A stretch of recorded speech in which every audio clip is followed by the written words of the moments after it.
بسم الله الرحمن الرحيم. الحمد لله رب العالمين، وأصلي وأسلم على أشرف الأنبياء والمرسلين نبينا محمد وعلى آله وصحبه أجمعين. وبعد، أيها الإخوة الكرام، السلام عليكم ورحمة الله وبركاته. আমরা তাফসীরুল কোরআন নিয়ে আলোচনা করছি এবং এ বিষয়ে মৌলিক কিছু বিষয় নিয়ে ইতিমধ্যে আলোচনা হয়েছে। আজকে সংক্ষিপ্তভাবে আরো দু একটি বিষয় আলোচনার আশা পোষণ করছি। وأسأل الله سبحانه وتعالى التوفيق والسداد.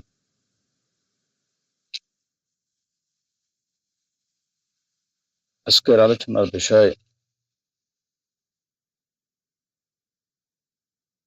তাফসীর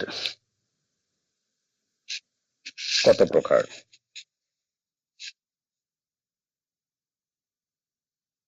এবং কি কি। গতকালের আলোচনায় আমরা যে বিষয়গুলো জানছি, যে সেখানে আমরা বলেছি যে তাফসীর, কোরআনে কারীমের তাফসীর সম্পর্কে সাহাবায়ে কেরামদের মধ্যে তেমন কোনো ইখতিলাফ নেই। যে মতভিন্নতা আছে সেটা হচ্ছে ইখতিলাফে তানাওয়ু, এটা ইখতিলাফে তাবাদ না। একজন আরেকজনের বিপরীত কথা বলেননি, তাফসীর করেননি। একই বিষয় এক একজন এক একভাবে বলছেন। তো এবং এ বিষয়ে আমরা বেশ কিছু উদাহরণ দিয়েছিলাম এবং আমরা এ বিষয়টাও বলেছিলাম যে এই যে ইখতিলাফে তানাওয়ু বা এক এক ধরনের বর্ণনা বা তাফসীর আসার পিছনে কারণগুলো কি। সেই কারণগুলোর মধ্যে দুটো কারণ আমরা বলছিলাম। আমি গতকালকের বিষয়টা সংক্ষিপ্তভাবে আবার কি করছি। দুটো কারণ আমরা বলছিলাম, যে একটা হচ্ছে যে বিষয় এক হবে কিন্তু সে বিষয়ের অনেকগুলো নাম হবে, তার অনেকগুলো সিফাত বা বৈশিষ্ট্য থাকবে। ওইখান থেকে যে কোনো একটা বৈশিষ্ট্য উল্লেখ করে ওই বিষয়টাকে কেউ একজন একটা বৈশিষ্ট্য বলে ওই বিষয়টাকে বুঝিয়েছেন, কেউ এক নামে ওই বিষয়টাকে বুঝিয়েছেন, কেউ অপর নামে বুঝিয়েছেন, যেহেতু ওই বিষয়টার অনেকগুলো নাম। এবং সে সম্পর্কে আমরা আল্লাহ আযজা ওয়া জাল্লার অনেকগুলো নাম, অনেকগুলো সিফাতের বিষয় উল্লেখ করেছি। কেউ যদি আর রহমান বলে আল্লাহকে বোঝায় সেটাও ঠিক আছে, কেউ যদি আর রহিম বলে আল্লাহকে বোঝায় সেটাও ঠিক আছে। এমনিভাবে দ্বিতীয় বিষয় হলো যে কি শব্দ তার অনেকগুলো অর্থ থাকতে পারে, ওইখান থেকে যে কোনো একটা অর্থ যদি কেউ নেয় এবং সেই অর্থ দিয়ে বিষয়টাকে বোঝাতে পারে, যদি ওই শব্দ ওই অর্থগুলোকে অন্তর্ভুক্ত রাখে।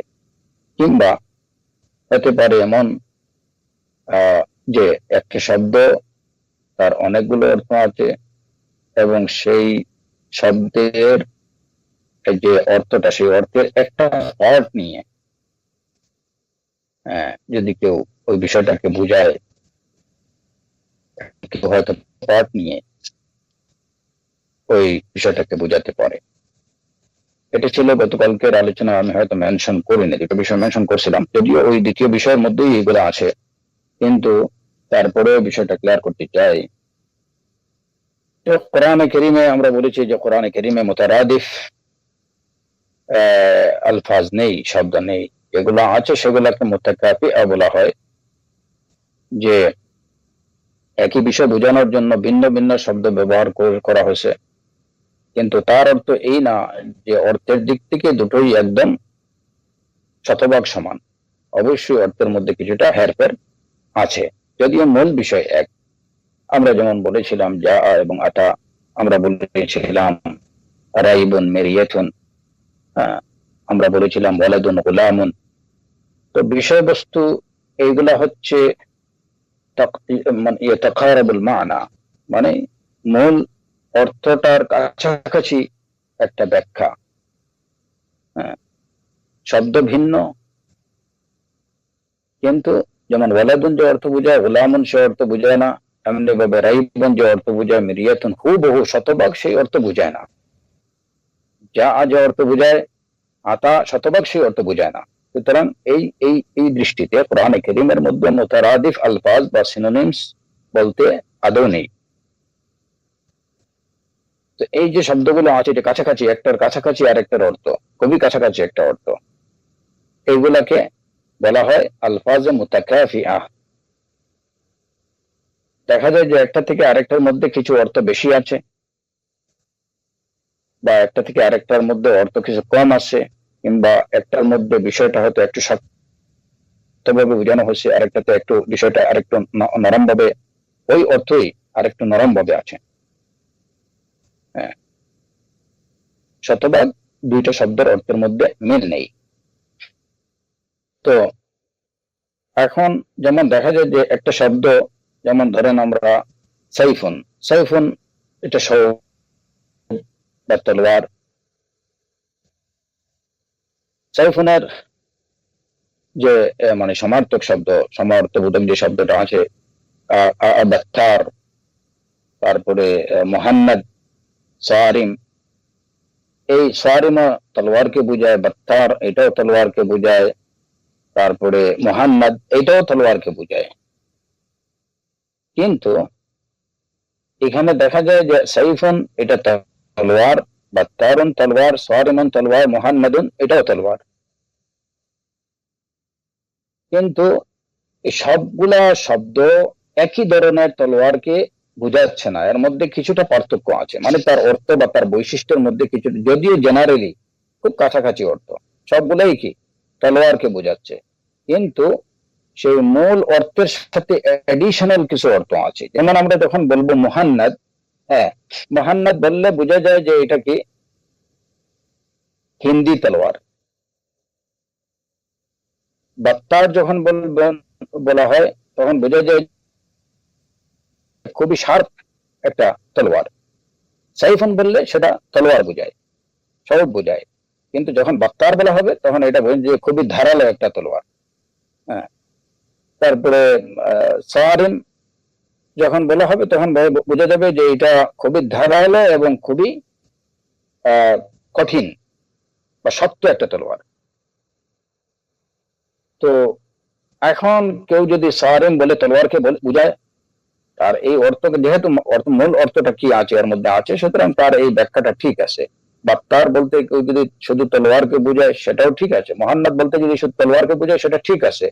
আবার কেউ যদি মুহান্নাদ বলতে একদম হিন্দি তলোয়ার বলে, তাহলে সেটাও পুরোপুরি ঠিক আছে। কেমনি ভাবে যেমন কোরআনে কারীমে আল্লাহ আযজা ওয়াজাল্লা রাইবুন শব্দের ব্যবহার করছেন, যালিকাল কিতাবু লা রাইবা ফীহ। তো রাইবুনের অর্থ আমরা সাধারণত বুঝি কি, রাইবুন হচ্ছে সন্দেহ। আমরা বলছিলাম যে একই শব্দের যে অর্থটা, তার মধ্যে বেশ কিছু অর্থ থাকতে পারে, এর মধ্যে যে কোনো একটা অর্থ দিয়ে ওই শব্দের ব্যাখ্যা বা ওই আয়াতের তাফসীর করা যেতে পারে, কিংবা এরকমও হতে পারে যে শব্দের, যেমন আমরা বললাম যে সারিম, বাত্তারুন, মুহান্নাদুন, সাইফুন এই সবগুলোই তলোয়ারকে বোঝায়, কিন্তু বাত্তারের মধ্যে বাত্তার এটা তলোয়ারকে বোঝায়, কিন্তু এর সাথে সাথে অতিরিক্ত আরো একটা বিষয় বোঝায় যে এটা খুবই ধারালো তলোয়ারকে বোঝায়। এখন কেউ যদি বাত্তারের ব্যাখ্যা দিতে গিয়ে সে ধারালো তলোয়ার বলে, তাহলে তিনি সঠিক বললেন। কেউ যদি শুধুমাত্র তলোয়ার বলে, তাহলে তিনি ঠিক বললেন। হ্যাঁ, কারণ বাত্তার এটাও কিন্তু তলোয়ার। তো তার মধ্যে যে অ্যাডিশনাল বৈশিষ্ট্য আছে, ওই বৈশিষ্ট্যকে বাদ দিয়ে কেউ শুধুমাত্র মূল অর্থটা বলে, সেটা ঠিক আছে। ঠিক তেমনি ভাবে মুহান্নাদ, এটা হিন্দি তলোয়ারকে বলা হয় মুহান্নাদ। কেউ যদি মুহান্নাদ বলতে শুধু তলোয়ার বলে তাহলে তার এই ব্যাখ্যাটা ঠিক আছে, আবার কেউ যদি হিন্দি তলোয়ার বলে তাহলে এটাও ঠিক আছে। হ্যাঁ, মানে অতিরিক্ত অংশটুকু বাদ দিয়ে মূল অংশটুকু বললেও তার ব্যাখ্যা হয়ে গেল, এটাকে ভুল ব্যাখ্যা বলা যাবে না।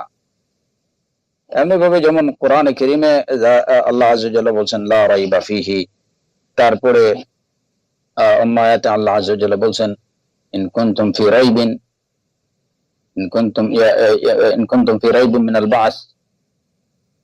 এরপরে আরো অনেক জায়গায় অনেক আয়াতে রাইব শব্দের ব্যবহার হয়েছে, ওয়ালা ইয়ারতাবাল মুবতিলুন। তো রাইবুন শব্দের মূল অর্থ হচ্ছে যেমন এটা শাক বা সন্দেহ। রাইবুন শব্দকে আমরা সন্দেহ বলে বুঝি, যেমন যালিকাল কিতাবু লা রাইবা ফি, এই আয়াতের মানা যখন লেখা হয় তখন এভাবে লেখা হয় যে এই এই এই সেই কিতাব যার মধ্যে কোনো লা রাইবা ফিহি, যার মধ্যে কোনো সন্দেহ নেই।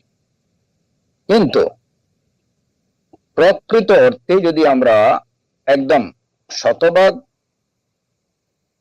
ব্যাখ্যা, রাইবুন শব্দের শতভাগ ব্যাখ্যা যদি লিখতে হয় তাহলে সেই দিক থেকে আমরা বলবো যে এই সেই কিতাব, তাতে কোনো সন্দেহ নেই। এই যে তর্জমাটা, মানার এই যে তর্জমাটা, এই তর্জমাটা কিছুটা ইনকমপ্লিট। কিন্তু সাধারণত যত কোরআনে কারীমে যত জায়গায় রাইবুন শব্দ ব্যবহার হয়েছে সব জায়গায় সন্দেহ বলেই এটাকে বোঝানো হয়েছে। এটা খুব মানে এর মধ্যে সন্দেহের অর্থটা আছে, মূল অর্থ সন্দেহ, কিন্তু রাইবুনের মধ্যে সন্দেহের সাথে সাথে অতিরিক্ত কিছু বিষয় আছে। আরো এই সন্দেহটা মানে একদম স্বাভাবিক সন্দেহ না, এই সন্দেহের সাথে তার অতিরিক্ত কিছু বৈশিষ্ট্য আছে। সেই বৈশিষ্ট্যগুলো কি? যে লা রাইবা ফি, এই রায়েব বলা হয় এমন সন্দেহকে যে সন্দেহের সাথে কি আছে, বিচলতা আছে। যে সন্দেহটা এটা কিনা মানে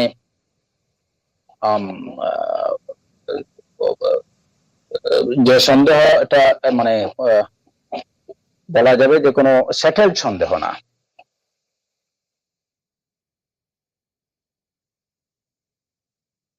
যে সন্দেহের সাথে বিচলতা আছে, চঞ্চলতা আছে, যে একদম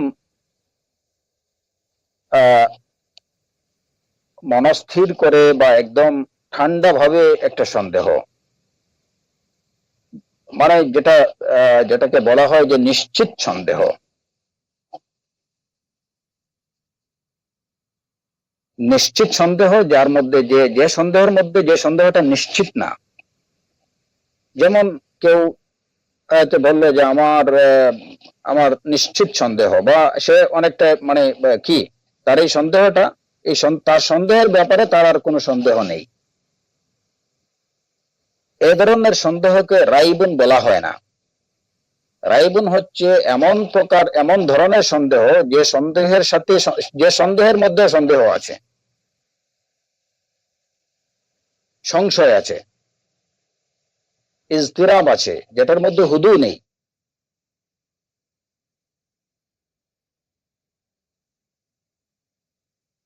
ওই ধরনের সন্দেহকে, যেমন কেউ একটা সন্দেহ পোষণ করছে কিন্তু সে আসলে নিশ্চিত না যে এটা আসলে, যে সন্দেহটা পোষণ করলো এটা ঠিক কি ঠিক না, এই বিষয়ে তার মধ্যে একটা বিচলতা আছে, একটা সংশয় আছে, একটা অস্থিরতা তার মধ্যে কাজ করছে। এই ধরনের অস্থিরতা সম্পন্ন বা অস্থির মনোভাব নিয়ে, মানে অবিচল মনোভাব না নিয়ে, অস্থির মনোভাব নিয়ে কোন সন্দেহ পোষণ করা, এটা হচ্ছে রাইবুন। যখন কোরআনে কারীমের যালিকাল কিতাবু লা রাইবা ফিহ, এর মধ্যে কোরআন হচ্ছে সেই কিতাব যার মধ্যে কোনো সন্দেহ নেই, আমরা যখন বলি তখন আমরা বলতে পারবো না যে একদম শতভাগ তাফসীর আমরা করলাম বা শতভাগ তর্জমা, সঠিক তর্জমাটা লেখা হয়েছে। এর জন্য বলা হয় যে কোরআনে কারীমের মানে শব্দের তর্জমা করা, এটা টু টাফ একটা বিষয়। মুফাসসিরিনরা বা অনুবাদকারীরা যারা কোরআনে কারীমের এই যে তর্জমা লিখেন, তারা আসলে মূলত বা তাফসীর যারা করেন তারা কোরআনে কারীমের মানার অর্থ লিখেন, মানে খুব কাছাকাছি একটা অর্থ অস্থির মনোভাব নিয়ে সন্দেহ পোষণ করা সেটাও সন্দেহ, আবার স্থির মনোভাব নিয়ে একটা সন্দেহ পোষণ করা সেটাও সন্দেহ। তো যে কারণ তারা মূল বিষয়টা বলে দেন লা রাইবা ফিহি, মানে কোনো সন্দেহ নেই, খুব কাছাকাছি অর্থ। তো এটা কিন্তু ভুল ব্যাখ্যা না, বা কিংবা ভুল অর্থ না, কিংবা এই এই এই এই এই তাফসীর যদি করা হয় তাহলে সেটা ভুল তাফসীর না। কিন্তু আমাদেরকে বুঝতে হবে এই জিনিসটা, এই কথাটা বলার মূল উদ্দেশ্য হচ্ছে যে কোরআনে কারীমের প্রত্যেকটা শব্দই তার হুবহু সঠিক অনুবাদ তুলে ধরা এটা খুবই কঠিন কাজ। এবং বেশিরভাগ তাফসীরের ক্ষেত্রে বা অনুবাদ, যে কোরআনে কারীমের যে অনুবাদগুলো আমরা পড়ি, সেই অনুবাদগুলোতে কিন্তু শতভাগ অনুবাদ নয়, এটা হচ্ছে তার অর্থের অনুবাদ। এখন যদি কেউ লিখেন যে এই যালিকাল কিতাব লা রাইবা ফিহি, এই হচ্ছে সেই কিতাব যার মধ্যে অস্থির মনোভাব সম্পন্ন কোনো সন্দেহ নেই, তাহলে বলা যাবে যে উনি অনেকটাই অর্থের একদম সঠিক শব্দের সঠিক অর্থ করেছেন। কিন্তু আসলে সেটা না, সেটা মানুষের জন্য কঠিন হয়, অনুবাদকারীর জন্য এটা অনেক কঠিন বিষয়। আর এইভাবে কোরআনে কারীমের যে এক একটা শব্দের মধ্যে অনেক হিকমা, অনেক মানে তাৎপর্য নিহিত রয়েছে, যেগুলো সবার জন্য বোঝা এটা অনেক কঠিন কাজ। এ কারণে আমরা সাধারণত একদম মানে মূল অর্থটা বা কাছাকাছি অর্থ যেটা দ্বারা মূল বিষয়বস্তুটা বোঝা যায় সেটাই আমাদের সামনে উপস্থাপিত হয়।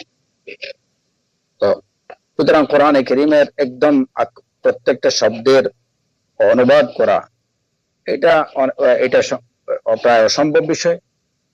আমরা মানার অর্থটা বুঝি, এখানে কি বলা হয়েছে, তার মানাটা কি, অর্থটা কি, সেই অর্থের অনুবাদটা আমরা বুঝি। যাই হোক, আমরা মূল আলোচনায়, আজকের আলোচনায় আসি। আজকের আলোচনায় বিষয়বস্তু হচ্ছে, আজকের আলোচনার বিষয়বস্তু হচ্ছে তাফসীর কত প্রকার ও কি। তাফসীর প্রধানত তিন প্রকার। একটা হচ্ছে তাফসীর বিল রিওয়ায়া, এটাকে কেউ তাফসীর বিল মানকুল বলেন বা তাফসীর বিল মাসুর বলেন। আরেকটা হচ্ছে তাফসীর, প্রথমটা হচ্ছে তাফসীর বিল রিওয়ায়া, যেটাকে তাফসীর বিল মাসুর বা তাফসীর বিল মানকুল বলা হয়, তার আরো দুইটা নাম আছে। দ্বিতীয় হচ্ছে তাফসীর বিদ দিরায়া, এবং এই তাফসীর বিদ দিরায়ার আরেকটা নাম হচ্ছে, এটাকে কেউ কেউ তাফসীর বিল রায় বলে এটাকে অভিহিত করেন। তৃতীয় প্রকার তাফসীর হচ্ছে তাফসীর বিল ইশারা। তাফসীর বিল ইশারা, এটাকে অনেকে তাফসীর ইশারি বলেন। তো কোরআনে কারীমের যে তাফসীর গুলো পাওয়া যায়, সেই তাফসীর গুলো আমরা দেখি যে তাফসীর গুলো তিন প্রকার। এই তিন প্রকারের মধ্যে থেকে যে কোনো এক প্রকারের হয়ে থাকে। তাফসীর বিল মাসুর বা তাফসীর বিল রিওয়ায়া, তাফসীর বিদ দিরায়া অথবা তাফসীর বিল রায়, আর আরেকটা হচ্ছে তাফসীর বিল ইশারা অথবা তাফসীর ইশারি। তাফসীর বিল রিওয়ায়া হচ্ছে বা তাফসীর বিল মাসুর, তাফসীর বিল মানকুল হচ্ছে যে তাফসীরটা কোরআনে মানকুল দ্বারা বা বর্ণনা দ্বারা, বর্ণনা নির্ভর, নকল নির্ভর, আকল নির্ভর না, ওই তাফসীরকে তাফসীর বিল মাসুর বলা হয় বা তাফসীর বিল রিওয়ায়া, মানে যে তাফসীরটা রিওয়ায়াতের উপরে নির্ভর, বর্ণনার উপরে নির্ভর। সেই বর্ণনা কিসের? সেই বর্ণনা কোরআনে কারীমের বর্ণনা হতে পারে, সেই বর্ণনা সুন্নাহর বর্ণনা হতে পারে, সেই বর্ণনা সাহাবায়ে কেরামদের থেকে বর্ণিত বর্ণনা হতে পারে। তো তাফসীর বিল রিওয়ায়া বা তাফসীর বিল মাসুর যদি আমরা ভাগ কি করি দেখি, তাহলে দেখা যায় যে তাফসীর বিল মাসুর বা তাফসীর বিল রিওয়ায়া এটা আবার তিন ভাগে বা তিন প্রকারে বিভক্ত। প্রথমত আমরা জানলাম যে তাফসীর বিল রিওয়ায়া কাকে বলে। তাফসীর বিল রিওয়ায়া এটার আরো দুইটা নাম আছে, সেটা হচ্ছে তাফসীর বিল মানকুল কিংবা তাফসীর বিল মাসুর। নকল নির্ভর বা বর্ণনা নির্ভর, রিওয়ায়া মানে বর্ণনা নির্ভর, বর্ণনার উপরে যে তাফসিরটা নির্ভরশীল, ওইটাকে তাফসির বিল রিওয়ায়া বা তাফসির বিল মাসুর বা তাফসির বিল মানকুল বলে। এখন সেই রিওয়ায়াটা, এটা তিন ধরনের রিওয়ায়াত হতে পারে, বর্ণনা তিন ধরনের বর্ণনা হতে পারে, এবং সেই দিক থেকেই তাফসির বিল রিওয়ায়াটা এটা তিন প্রকার। একটা হচ্ছে তাফসিরুল কোরআন বিল কোরআন, আরেকটা হচ্ছে তাফসিরুল কোরআন বিস সুন্নাহ, আরেকটা হচ্ছে তাফসিরুল কোরআন বিআকওয়ালিস সাহাবা। যেহেতু রিওয়ায়াত বা বর্ণনা আমরা তিন ধরনের পাই, একটা হচ্ছে কোরআনের তাফসির হবে কোরআনের বর্ণনা দ্বারা, কোরআনের অন্য এক আয়াতের ব্যাখ্যা অন্য আয়াতের বর্ণনায় এই আয়াতের ব্যাখ্যা চলে আসছে, এই ধরনের ব্যাখ্যাকে বলা হয় তাফসিরুল কোরআন বিল কোরআন। এটা হচ্ছে তাফসির বিল রিওয়ায়ার অন্তর্ভুক্ত, তাফসির বিল রিওয়ায়ার অন্তর্ভুক্ত, যে কোরআনে কারীমের এক আয়াতের ব্যাখ্যা আরেক আয়াত দ্বারা দেয়া হবে, যেখানে দেয়া হয়েছে সেটাকে তাফসিরুল কোরআন বিল কোরআন বলা হয়। তাফসির বিল রিওয়ায়ার অন্তর্ভুক্ত আরেকটা হচ্ছে যে তাফসিরুল কোরআন বিস সুন্নাহ। রাসূলুল্লাহ সাল্লাল্লাহু আলাইহি ওয়াসাল্লামের হাদিস দ্বারা কোরআনে কারীমের কোন আয়াতের ব্যাখ্যা, কোরআনে কারীমের কোন আয়াতের ব্যাখ্যা এসেছে রাসূলুল্লাহ সাল্লাল্লাহু আলাইহি ওয়াসাল্লামের হাদিসে, এই ধরনের তাফসিরকে বলা হয় তাফসিরুল কোরআন বিস সুন্নাহ। আর কোরআনে কারীমের কোন আয়াতের ব্যাখ্যা দেওয়া হয়েছে সাহাবায়ে কেরামদের কোন কথা দ্বারা, এটা হচ্ছে তাফসিরুল কোরআন বিআকওয়ালিস সাহাবা। তো তাফসির বিল মাসুর বা তাফসির বিল রিওয়ায়া এই তিন ভাগে বিভক্ত। এখন এই তিন প্রকারের, যেমন আমরা দেখি যে কোরআনে কারীমের এক আয়াতের ব্যাখ্যা আরেক আয়াত দিয়েছে, যেমন দেখা যায় কোরআনে কারীমে আল্লাহ আযজা ওয়া জাল্লা বলেছেন ফাকুলু ওয়াশরাবু হাত্তা ইয়াতাবায়্যানা লাকুমুল খাইতুল আবয়াদু মিনাল খাইতিল আসওয়াদি মিনাল ফাজরি। তো এখানে এই যে মিনাল ফাজরি, এই ফাজরুন শব্দটা এইটা খাইতুল আসওয়াদ এবং খাইতুল আবিয়াদের কি দিয়েছে, ব্যাখ্যা দিয়ে দিয়েছে। অনুরূপ ভাবে যেমন কোরআনে কারীমে আল্লাহ আযজা ওয়া জাল্লা বলেছেন ক্বালা আদম এবং হাওয়া আলাইহিমুস সালাতু ওয়াস সালামের এই প্রার্থনা সম্পর্কে আল্লাহ আযজা ওয়া জাল্লা বলেছেন ক্বালা রব্বানা যালামনা আনফুসানা ওয়া ইল্লাম তাগফির লানা ওয়া তারহামনা লানাকুনান্না মিনাল খাসিরিন। তো এই আয়াতটি কিসের ব্যাখ্যা? এই আয়াত সূরাতুল বাকারার অন্য আয়াতের ব্যাখ্যা, যেখানে আল্লাহ আযজা ওয়া জাল্লা বলেছেন ফাতালাক্কা আদামু মির রাব্বিহি কালিমাত, ফাতালাক্কা আদামু মির রাব্বিহি কালিমাত। আদম তার রবের পক্ষ থেকে কিছু বাণী পেলেন, কিছু কালিমাত বা বাণী বা কিছু কথা তিনি পেলেন। সেই কথাগুলো কি? এই কালিমাতের ব্যাখ্যাটা, সেই কালিমাতগুলো কি কি সেই কালিমাতগুলো কি, সেই বাক্যগুলো কি, সেই কথাগুলো যেগুলো আদম তার রবের পক্ষ থেকে পেয়েছিলেন, সেই কালিমাতের ব্যাখ্যাই দেওয়া হয়েছে কোরআনে কারীমের এই সূরাতুল বাকারা, সূরাতুল আরাফের এই আয়াতে, যে তারা বললেন রব্বানা যালামনা আনফুসানা ওয়া ইল্লাম তাগফির লানা ওয়া তারহামনা লানাকুনান্না মিনাল খাসিরিন। এই কথাগুলো তারা তাদের রবের পক্ষ থেকে শিখেছিলেন, পেয়েছিলেন। এগুলা বলেই তারা তাদের রবের কাছে প্রার্থনা করেছিলেন, ফাতাবা আলাইহি, তাদের রব তাদের প্রার্থনা কবুল করেছিলেন। তো এখানে কালিমাতের ব্যাখ্যাটা আমরা এখানে পেয়ে গেলাম। কোরআনে কারীমের এই কালিমাত বলতে কি বোঝানো হয়েছে, অন্য আয়াত সেটা বলে দিল। অনুরূপ ভাবে যেমন সূরাতুল মাইদার আয়াত হুররিমাত আলাইকুমুল মাইতাতু ওয়াদ-দামু ওয়া লাহমুল খিনজির ওয়া মা উহিল্লা লিগাইরিল্লাহি বিহি ওয়াল মুনখানিকাতু, এই যে আয়াত, এখানে আল্লাহ আযজা ওয়া জাল কি সব বিষয় হারাম করছেন, খাওয়া হারাম করছেন, তোমাদের উপরে হারাম করা হয়েছে মৃত জন্তু, ওয়াদ-দাম রক্ত, ওয়া লাহমুল খিনজির শূকরের গোশত, এইগুলা তোমাদের জন্য হারাম করা হয়েছে। এখন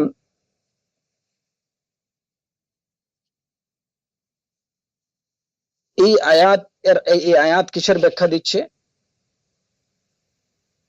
এই আয়াত কোরআনে কারীমের অন্য এক আয়াতের ব্যাখ্যা দিচ্ছে। সেটা হলো যেখানে আল্লাহ আযজা ওয়া জাল্লা বলছিলেন উহিল্লাত লাকুম বাহিমাতুল আনআমি ইল্লা মা ইউতলা আলাইকুম, তোমাদের জন্য হালাল করা হয়েছে চতুষ্পদ জন্তু ইল্লা মা ইউতলা আলাইকুম, তবে ওই বিষয়গুলো ছাড়া যেগুলো তোমাদের কাছে বিবৃত করা হবে, ওই বিষয়গুলো ছাড়া অন্য চতুষ্পদ জন্তুগুলো তোমাদের জন্য হালাল করা হয়েছে। এখন ইল্লা মা ইউতলা আলাইকুম, কোন সব জন্তু বা কোন সব খাদ্য যেগুলো হারাম, এটা কিন্তু এই আয়াতে সূরাতুল মাইদা প্রথম আয়াতে কিন্তু সেটা বলা হয়নি। এখানে শুধু বলা হয়েছে তোমাদের জন্য হালাল করা হয়েছে সবকিছু চতুষ্পদ জন্তু, তবে সেগুলো ব্যতীত যেগুলো তোমাদের কাছে বিবৃত করা হবে বা তোমাদেরকে বলে দেয়া হবে, ইল্লা মা ইউতলা আলাইকুম। তো কোরআনে কারীমের এই সূরাতুল মাইদারই অন্য আয়াতে সে বিষয়গুলো, হারাম বিষয়গুলো কি কি সেটা আল্লাহ আযজা ওয়া জাল্লা বলে দিলেন। হুররিমাত আলাইকুমুল মাইতাতু ওয়াদ-দামু ওয়া লাহমুল খিনজিরি ওয়া মা উহিল্লা লিগাইরিল্লাহি বিহি ওয়াল মুনখানিকাতু ওয়াল মাওকুদাতু ওয়াল মুতারাদ্দিয়াতু ওয়ান নাতিহাতু ওয়া মা আকালাস সাবউ ইলা আখিরিল আয়া, সেখানে বলে দিলেন। তো এই হচ্ছে কোরআনে কারীমের তাফসীর। কোরআনে কারীমই দিচ্ছে, এক আয়াতে ব্যাখ্যা অন্য আয়াত দিয়ে দিচ্ছে। আল্লাহ আযজা ওয়া জাল্লা বলেছেন ওয়াউফু বিআহদি উফি বিআহদিকুম, আমার সাথে তোমাদের অঙ্গীকার তোমরা পূর্ণ করো, আমি তোমাদের সাথে আমার প্রতিশ্রুতি পূর্ণ করব।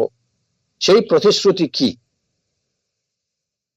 হ্যাঁ, সেই প্রতিশ্রুতিগুলো বা সেই অঙ্গীকারগুলো কি? এই আয়াতে কিন্তু সেটা বলা হয়নি। ওয়াউফু বিআহদি, আমার সাথে তোমাদের কৃত অঙ্গীকারগুলো তোমরা পূর্ণ করো। তো মানুষের কৃত অঙ্গীকার, আল্লাহর সাথে তাদের কৃত অঙ্গীকার কি সেটা কিন্তু এখানে এই আয়াতে বলা হয়নি। এটাগুলো আমরা জানলাম কিভাবে?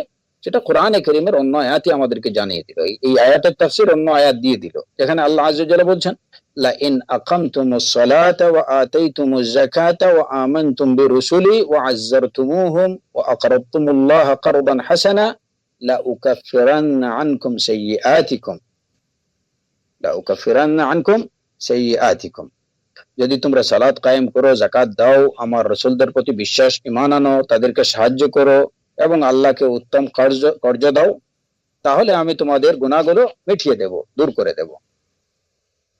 এই হচ্ছে লাইন আকামতুমুস সালাত ওয়া আতাইতুমুজ যাকাত ওয়া আমানতুম বিরুসুলি ওয়া আযযারতুমুহুম ওয়া আকরাজতুমুল্লাহা কারদান হাসানা, এতটুকু হচ্ছে, এই পর্যন্ত হচ্ছে আল্লাহ আযজা ওয়া জাল্লার সাথে মানুষের তাদের কৃত ওয়াদা, আল্লাহকে দেয়া অঙ্গীকার। আর আল্লাহ আযজা ওয়া জাল্লা কি প্রতিশ্রুতি দিলেন? লা উকাফিরান্না আনকুম সাইয়্যাতিকুম, লা উকাফিরান্না আনকুম সাইয়্যাতিকুম, এটা হচ্ছে আল্লাহর প্রতিশ্রুতি। তো এখানে মানুষের কৃত ওয়াদা কি আর আল্লাহর প্রতিশ্রুতি কি, মানুষের অঙ্গীকার কি, আল্লাহর প্রতিশ্রুতি কি, সেটা আমরা জেনে নিলাম ওই আয়াত থেকে। আরো দেখেন, যেমন আল্লাহ আযজা ওয়া জাল্লা বলেন ওয়াস সামাই ওয়াত তারিক ওয়া মা আদরাকা মাত তারিক, শপথ আকাশের এবং শপথ তারিকের, রাতে আগমনকারীর। ওয়া মা আদরাকা মাত তারিক, আপনি জানেন না রাতের আগমনকারী কে? রাতে আগমনকারী কে? তো রাতে আগমনকারী কে সেটা আল্লাহ আযজা ওয়া জাল্লা নিজেই পরবর্তী আয়াতে জানিয়ে দিচ্ছেন, আন নাজমুস সাকিব, আন নাজমুস সাকিব। এইভাবে কোরআনে কারীমের এক আয়াত অপর আয়াতের ব্যাখ্যা দিয়েছে।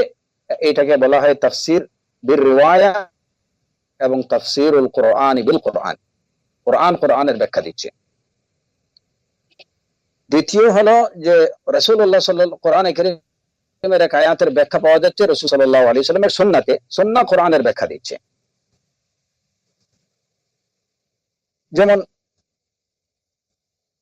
আল্লাযীনা আমানু ওয়া লাম ইয়ালবিসু ঈমানাহুম বিযুলমিন উলাইকা লাহুমুল আমনু ওয়া হুম মুহতাদুন, যারা ঈমান আনবে এবং তাদের ঈমানের সাথে শিরককে জুলুমকে মিশ্রিত করবে না। ওয়া লাম ইয়ালবিসু ঈমানাহুম বিযুলমিন, তাদের ঈমানকে জুলমের সাথে মিশ্রিত করবে না, তাদের জন্য রয়েছে নিরাপত্তা এবং তারা হিদায়াত প্রাপ্ত।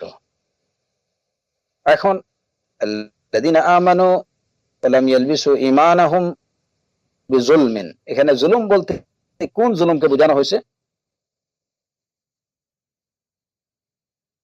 সেই ব্যাখ্যা পাওয়া যায় রাসূলুল্লাহ সাল্লাল্লাহু আলাইহি ওয়াসাল্লামের হাদিসের মধ্যে।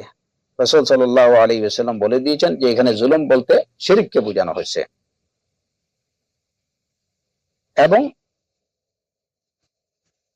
এখানে জুলুম বলতে শিরককে বোঝানো হয়েছে সেটাও রাসূল সাল্লাল্লাহু আলাইহি ওয়াসাল্লাম কোরআনে কারীমের অন্য আয়াত দ্বারা সেটা জানিয়ে দিলেন যে আল্লাহ আযজা ওয়া জাল্লা শিরককে জুলুম বলছেন, ইন্নাশ শিরকা লা যুলমুন আযীম।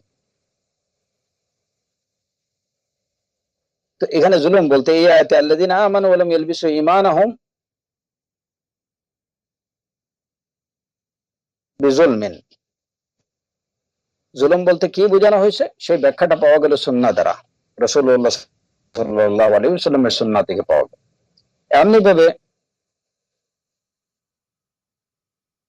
ফাআম্মা মান উতিয়া কিতাবাহু বিয়ামিনিহি ফাসাউফা ইউহাসাবু হিসাবু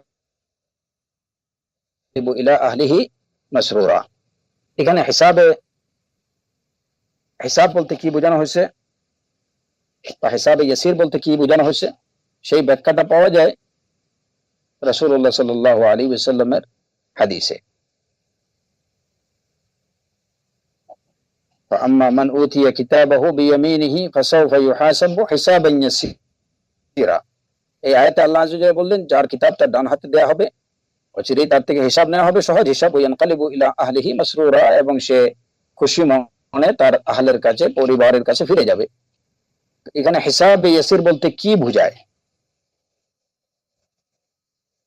সেই ব্যাখ্যাটা পাওয়া যায় রাসূল সাল্লাল্লাহু আলাইহি ওয়াসাল্লামের সুন্নাতে। রাসূলুল্লাহ সাল্লাল্লাহু আলাইহি ওয়াসাল্লাম বলেছেন যে এখানে হিসাবে ইয়াসির হলো আল আরদ, মানে তার সামনে তার নামায়ে আমল পেশ করা হবে। এই যে পেশ করা এটা হচ্ছে হিসাবে ইয়াসির, তার থেকে হিসাব নেওয়া হবে না, বরঞ্চ তার আমলনামাটা তার সামনে পেশ করা হবে। এই ব্যাখ্যাটা পেলাম আমরা কিছু থেকে? সুন্নাহ থেকে। এটাকে বলা হয় তাফসীরুল কোরআন বিস সুন্নাহ, এবং এটা হচ্ছে তাফসীর বিল রিওয়ায়া বা তাফসীর বিল মাসুর, তাফসীর বিল মানকুল।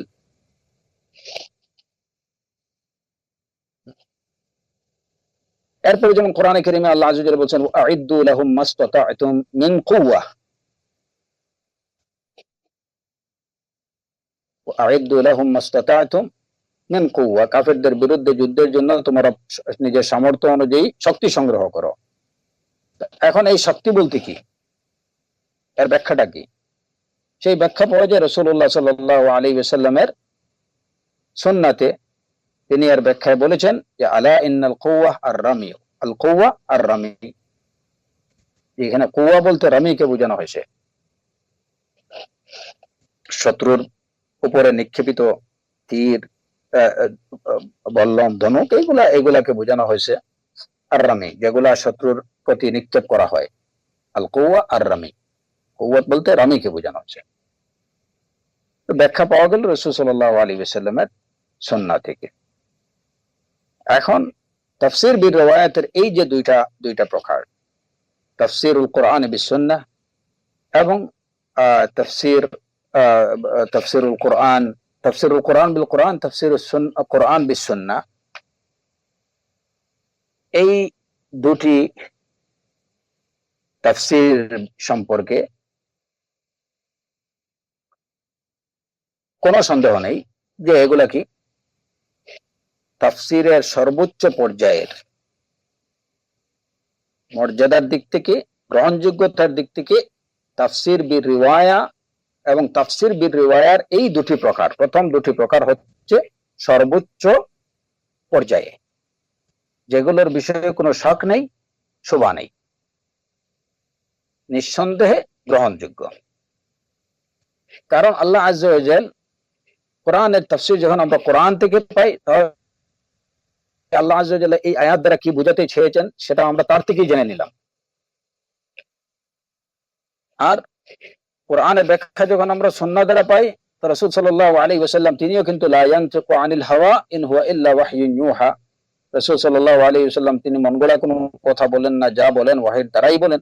সুতরাং সেটাও কিন্তু আমরা রাসূল সাল্লাল্লাহু আলাইহি ওয়াসাল্লামের মাধ্যমে কোরআনের সেই ব্যাখ্যাটা পেয়ে গেলাম আল্লাহর পক্ষ থেকে, কারণ সেটাও ওয়াহী। সুতরাং এই দুই ধরনের তাফসীর সম্পর্কে যখন আপনার সামনে কোনো তাফসীর আসবে, কোরআনে কারীমের এক আয়াতের তাফসীর যখন অন্য আয়াত থেকে পেয়ে যাবেন, তখন এই বিষয়ে কোনো সন্দেহ সংশয় পোষণ করা যাবে না, এটা বিনা সন্দেহাতীত ভাবে গ্রহণযোগ্য। এমনি ভাবে যখন কোরআনে কারীমের কোনো তাফসীর রাসূল সাল্লাল্লাহু আলাইহি ওয়াসাল্লামের সুন্নাহ থেকে পাওয়া যাবে, বিশুদ্ধ সুন্নাহ দ্বারা যখন কোরআনে কারীমের কোনো তাফসীর পাওয়া যাবে, সেটাকে সন্দেহাতীত ভাবে গ্রহণ করতে হবে, কোনো সন্দেহ সংশয় পোষণ করা যাবে না। এবং এই দুই ধরনের তাফসীর হচ্ছে সর্বোচ্চ পর্যায়ের তাফসীর।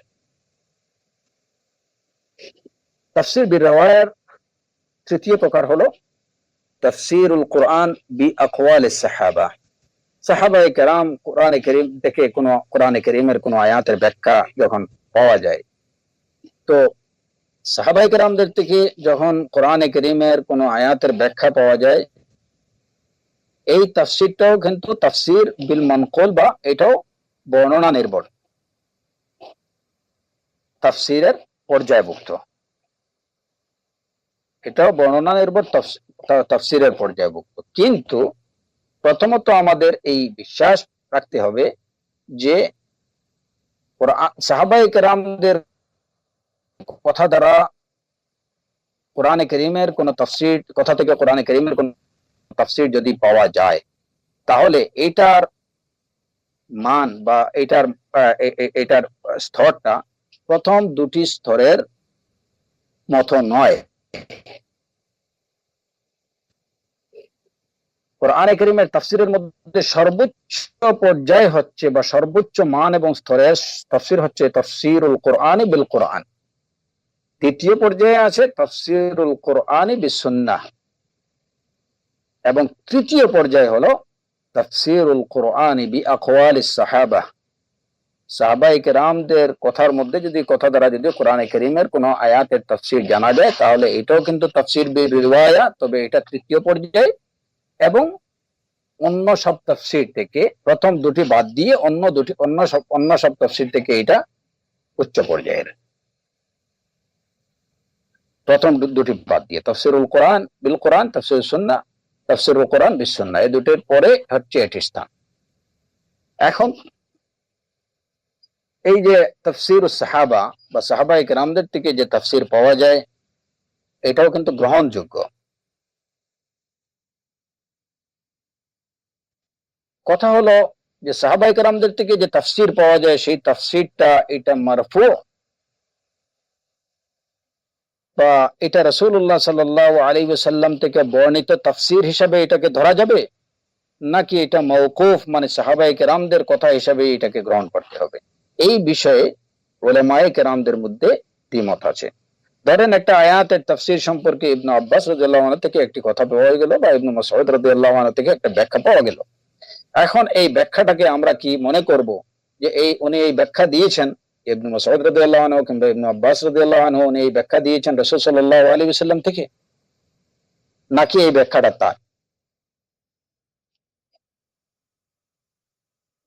যেহেতু এখন এখানে একটা প্রশ্ন হতে পারে যে যদি রাসূল সাল্লাল্লাহু আলাইহি ওয়াসাল্লাম থেকে উনি ব্যাখ্যা দিয়ে থাকেন, তাহলে তো এটা তো মানে তাফসীরুল কোরআন বিস সুন্নাহ হয়ে গেল, তাহলে আবার এটাকে তাফসীর বি আকওয়ালিস সাহাবা বলবো কেন? হ্যাঁ, তাফসীরুল কোরআন বিস সুন্নাহ যেটা, ওইখানে এই বিষয়টা সুস্পষ্ট থাকবে যে বর্ণনাকারী তিনি বলবেন যে রাসূলুল্লাহ সাল্লাল্লাহু আলাইহি ওয়াসাল্লাম বলেছেন। আর তাফসীর বি আকওয়ালিস সাহাবার মধ্যে বর্ণনাকারী এটুকু মেনশন করবেন না যে আমি এটা রাসূল সাল্লাল্লাহু আলাইহি ওয়াসাল্লামকে বলতে শুনেছি, কিংবা রাসূলুল্লাহ সাল্লাল্লাহু আলাইহি ওয়াসাল্লাম বলেছেন, তিনি এই কথাটা তার বর্ণনায় মেনশন থাকবে না। এই মেনশন না থাকার কারণেই আমরা এটাকে বলি তাফসীর বি আকওয়ালিস সাহাবা। এখন কথা হলো যে সাহাবায়ে কেরামদের থেকে এই ধরনের যে তাফসীর পাওয়া যায়, এটা কি আমরা ধরে নেব যে উনি নিজের মন গড়া কোনো ব্যাখ্যা দেননি? তিনি যদিও এখানে মেনশন করেননি সামিআতু রাসূলুল্লাহ সাল্লাল্লাহু আলাইহি ওয়াসাল্লাম, এটা বলেননি, কিংবা তিনি বলেননি ক্বালা রাসূলুল্লাহ সাল্লাল্লাহু আলাইহি ওয়াসাল্লাম, কিন্তু একজন সাহাবী তিনি কোরআনে কারীম সম্পর্কে একটা ব্যাখ্যা দেবেন রাসূল সাল্লাল্লাহু আলাইহি ওয়াসাল্লাম থেকে না শুনে, সেটা আমরা কিভাবে ভাববো? নিশ্চয়ই তিনি শুনেছেন। তিনি রাসূল সাল্লাল্লাহু আলাইহি ওয়াসাল্লাম থেকে না শুনে কোরআনে কারীম সম্পর্কে কোনো কথা বলবেন না, এটি আমরা বিশ্বাস করি। সুতরাং এই বিশ্বাস যারা পোষণ বশত, উলামায়ে কেরামদের একটা দল বলেছেন যে সাহাবায়ে কেরামদের কথা, যদিও তারা সেখানে সামিআতু রাসূলুল্লাহ সাল্লাল্লাহু আলাইহি ওয়াসাল্লাম বলেননি কিংবা কালা রাসূলুল্লাহ সাল্লাল্লাহু আলাইহি ওয়াসাল্লাম বলেননি, তথাপি এইটা হুকমুল মারফু'। আমরা ধরে নেব যে এটা হচ্ছে তারা যে বর্ণনা করছেন সেটা রাসূলুল্লাহ সাল্লাল্লাহু আলাইহি ওয়াসাল্লাম থেকে বর্ণনা করছেন। আর যেমন এ বিষয়ে হাকিম রাহিমাহুল্লাহ তিনি বলেছেন যে ইন্না তাফসীর আস-সাহাবী আল্লাযী শাহিদা আল-ওয়াহয় ওয়াত-তানযীল লাহু ওয়াত-তানযীল, তাফসীর আস-সাহাবী আল্লাযী শাহিদা আল-ওয়াহয় ওয়াত-তানযীল লাহু হুকমুল মারফু'। এটার হুকুম হচ্ছে হুকমুল মারফু'। কারণ তিনি বলেন সাহাবায়ে কেরামরা তারা ওয়াহী যখন ওয়াহী অবতরণের সময় তারা কি ছিলেন, ওয়াহী নাজিলের সময় তারা ছিলেন, তারা রাসূলুল্লাহ সাল্লাল্লাহু আলাইহি ওয়াসাল্লামের কাছে ছিলেন, কোরআন নাজিলের সময় তারা উপস্থিত ছিলেন। হ্যাঁ, সুতরাং তারা যখন কোরআনে কারীমের কোন আয়াতের ব্যাখ্যা তাদের থেকে যখন বর্ণিত হয়, তখন সেটা হুকমুল মারফু', সেটা যেন তারা রাসূল সাল্লাল্লাহু আলাইহি ওয়াসাল্লাম থেকে জেনেই বলেছেন, এটি আমরা ধরে নেব। আবার উলামায়ে কেরামদের কেউ কেউ বলেছেন যে না, কেবলমাত্র কোন আয়াতের শানে নুজুল, কোন আয়াতের শানে নুজুল সম্পর্কিত যে কোনো কথা যদি কোনো সাহাবী বলেন,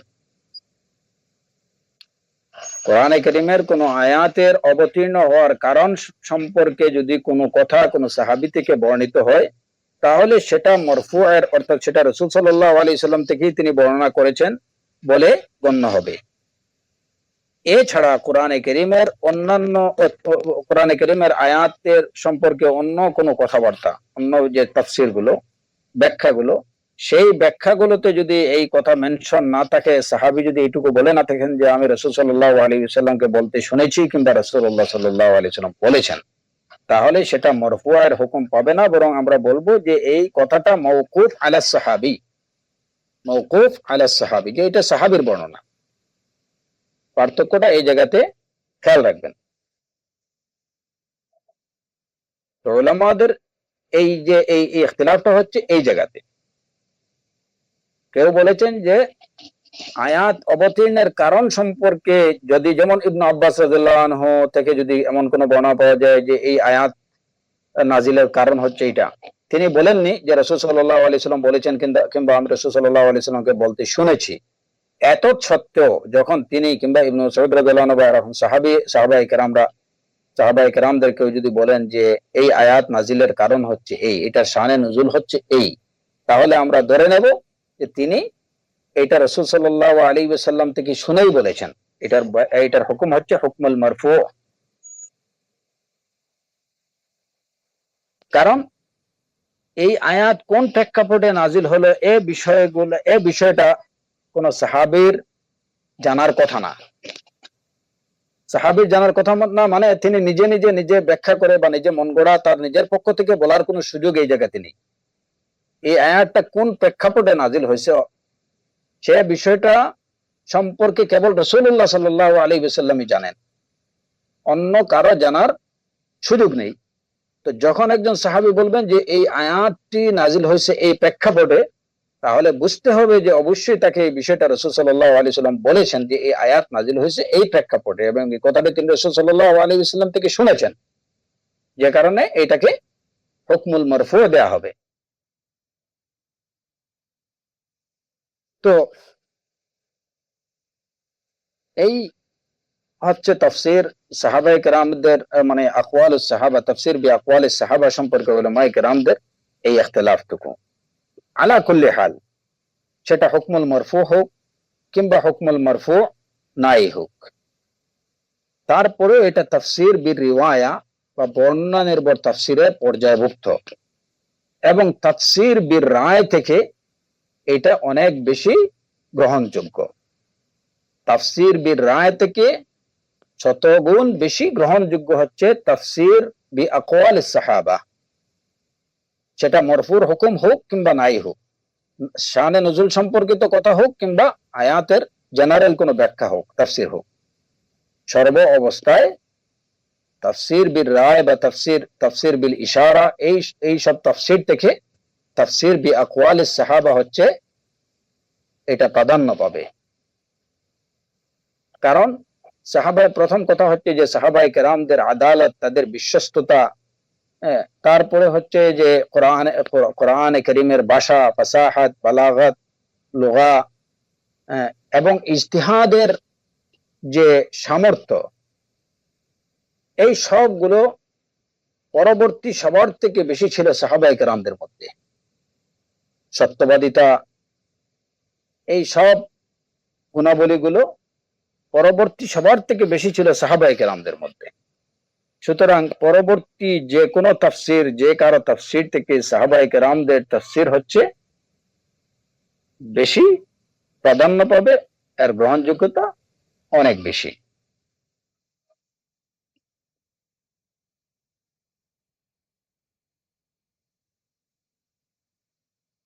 তো তাফসির বিল রিওয়ায়া, এই তাফসির বিল রিওয়ায়ার এই তিনটি প্রকার আমরা পেলাম: তাফসিরুল কোরআন বিল কোরআন, তাফসিরুল কোরআন বিস সুন্নাহ ওয়া তাফসিরুল কোরআন বি আকওয়ালিস সাহাবা রাদিয়াল্লাহু আলাইহিম। তো এখন এখানে আরেকটা বিষয় জানা দরকার,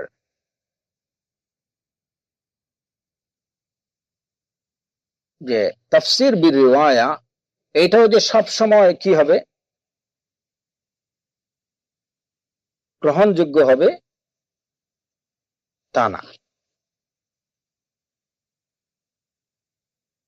যেমন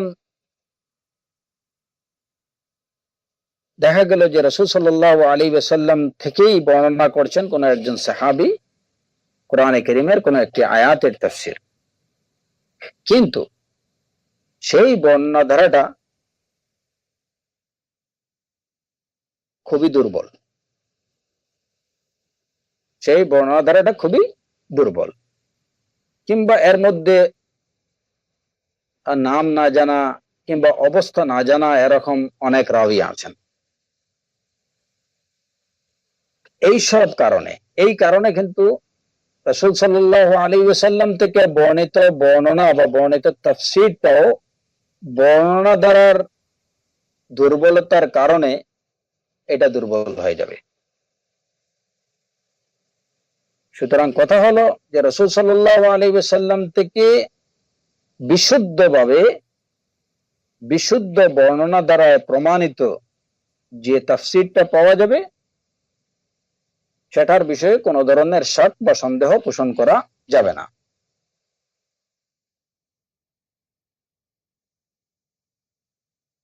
এখানে আরেকটা বিষয় লক্ষণীয় বা খেয়াল রাখতে হবে আমাদের, যে ধরেন রাসূলুল্লাহ সাল্লাল্লাহু আলাইহি ওয়াসাল্লাম থেকে রাসূল সাল্লাল্লাহু আলাইহি ওয়াসাল্লাম বলেছেন এই মর্মে কোরআনে কারীমের একটি আয়াতের তাফসীর পাওয়া যাচ্ছে, কিন্তু এখানে বর্ণনার দ্বারা দুর্বলতা আছে। একই আয়াতের একটা বর্ণনা পাওয়া যায়, আরেকটা বর্ণনা পাওয়া যাচ্ছে যে বর্ণনাটি একজন সাহাবীর, যেখানে এটা মেনশন নেই যে তিনি রাসূল সাল্লাল্লাহু আলাইহি ওয়াসাল্লাম থেকে শুনেছেন কিংবা রাসূলুল্লাহ সাল্লাল্লাহু আলাইহি ওয়াসাল্লাম বলেছেন, এটা উল্লেখ নেই। এই অবস্থায় কোনটা প্রাধান্য পাবে?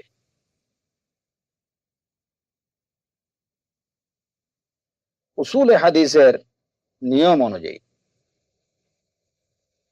যদি দেখা যায় যে সেই বর্ণনা দ্বারায় যে রাসূল সাল্লাল্লাহু আলাইহি ওয়াসাল্লাম থেকে বর্ণিত যে বর্ণনাটি আছে, সেই বর্ণনা ধারার মধ্যে যে দুর্বলতা আছে, সেই দুর্বলতাটা যদি হয় খুবই সামান্য, দ্বিতীয় ওই বর্ণনাটা যদি কোরআনে কারীমের দেয়া অন্য ব্যাখ্যা অন্য কোনো হাদিসের সাথে এটা সাংঘর্ষিক না হয়, বিপরীত না হয়, কিংবা শরীয়তের কোনো হুকমের বিপরীত না হয়, তাহলে আকওয়াল সাহাবা থেকে সেটা প্রাধান্য পাবে। কারণ কি, যে সর্বোপরি সেটার একটা রেফারেন্স আছে, যে সেটা রাসূলুল্লাহ সাল্লাল্লাহু আলাইহি ওয়াসাল্লাম বলেছেন। এই কথাটি বর্ণিত থাকার কারণে যে কথার মধ্যে এই কথা এই বিষয়টা উল্লেখ নেই, রাসূল সাল্লাল্লাহু আলাইহি ওয়াসাল্লাম বলেছেন, সে কথা থেকে এই কথাটি প্রাধান্য পাবে, যদিও তার মধ্যে দুর্বলতা আছে।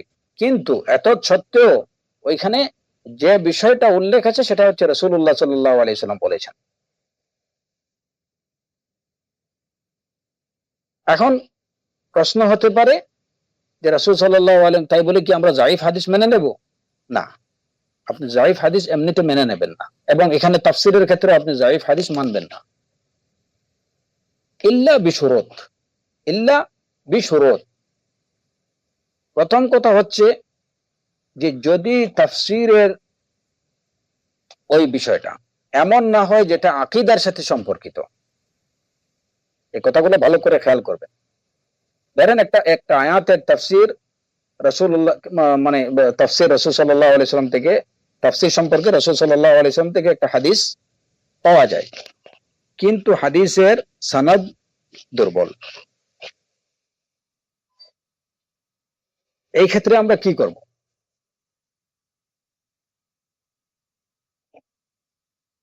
এই ক্ষেত্রে কথা হলো যে প্রথমত যদি ওই তাফসীরটা, আয়াতের ওই তাফসীরের মধ্যে আকীদা সম্পর্কিত কোনো কিছু না থাকে, কোনো বর্ণনা না থাকে,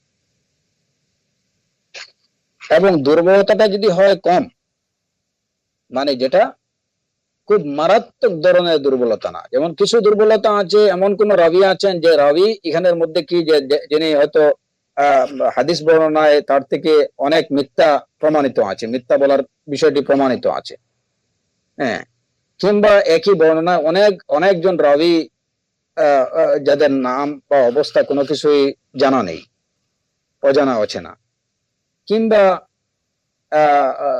এমন রাবি যিনি তার সম্পর্কে তার বর্ণনায় উল্টাপাল্টা কথা বলার এই বিষয়টা প্রমাণিত, অনেক সময় তিনি ওহাম হয়, তার ভুল হয়, এই বিষয়টা প্রমাণিত। প্রথম কথা হচ্ছে যে এই তাফসীরটা যদি আকীদা সম্পর্কিত না হয় তাহলেই আমরা এই বিষয়গুলোতে যাব। যদি আকীদা সম্পর্কিত হয় তাহলে সেখানে দুর্বল বর্ণনা গ্রহণ করার প্রশ্নই আসে না, কারণ দুর্বল কোন বর্ণনা দ্বারা আকীদার বিষয় প্রমাণ করা যায় না বা প্রমাণিত হয় না। তাহলে রইল আকীদা ছাড়া আমলের বিষয়, আমল সম্পর্কিত কোনো কিছু যদি হয় বা ইলম সম্পর্কিত, যে এটার মধ্যে জেনারেল নলেজ আছে, এটার মধ্যে সাধারণ শরঈ কোনো জ্ঞান আছে, যে জ্ঞানটা আকীদার সাথে সম্পর্কিত না, সাধারণ বিষয়, তাহলে দেখতে হবে যে এখানে দুর্বলতাটা কোন পর্যায়ের। এক, দ্বিতীয় বিষয় যে এই দুর্বল বর্ণনায় যে কথাগুলো আসছে সেগুলো শরিয়াতের অন্য কোনো বিষয়ের, মানে সুস্পষ্টভাবে বা বিশুদ্ধভাবে প্রমাণিত কোনো বিষয়ের সাথে সাংঘর্ষিক কিনা, কিংবা বিশুদ্ধভাবে প্রমাণিত, কিংবা কোরআনে কারীমের অন্য আয়াত দ্বারা প্রমাণিত কোন বিষয়ের সাথে সাংঘর্ষিক কিনা, ওই কথাগুলোর বিপরীত কিনা। যদি বিপরীত হয় তাহলে অবশ্যই সেটা বর্জন করতে হবে, এটা কোনোভাবেই গ্রহণযোগ্য না। যদি দেখা যায় যে না, শরীয়তের অন্যান্য বিষয়ের সাথে এই ব্যাখ্যাটার সামঞ্জস্য আছে এবং ওইটাকে সাপোর্ট করে, হাদিস দুর্বল, বর্ণনা দ্বারাটা দুর্বল, কিন্তু এই দুর্বল বর্ণনায় যে কথাগুলো আসছে সেই কথাগুলো বিশুদ্ধভাবে প্রমাণিত প্রমাণিত সুন্নাহর মধ্যে অন্যান্য যে বিষয়গুলো আসছে সেই বিষয়গুলোকে সাপোর্ট করতেছে, কিংবা কোরআনে কারীমের অন্য বক্তব্যকে সেটাকে সমর্থন করতেছে, তাহলে এই ক্ষেত্রে এই দুর্বল বর্ণনাটা আকওয়াল সাহাবার উপরে কিন্তু প্রাধান্য পাবে।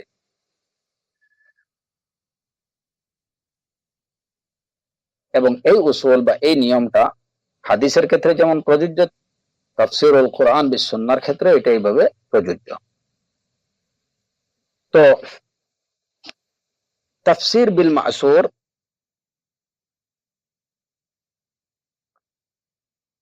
এখানে আরেকটা বিষয় যে তাফসির বিল মাসুর বা এই যে বর্ণনা নির্ভর যে তাফসির গুলোর মধ্যে আরেকটা আছে যে সাহাবা তাবেঈ থেকে যদি কোনো বর্ণনা পাওয়া যায় তাহলে সেটা কি গ্রহণযোগ্য এবং তাফসির বিল মাসুর বা তাফসির বিল রিওয়ায়ার পর্যায়ভুক্ত, নাকি আমরা তাবেঈর কোন তাফসিরকে তাফসির বিল রায় বলবো?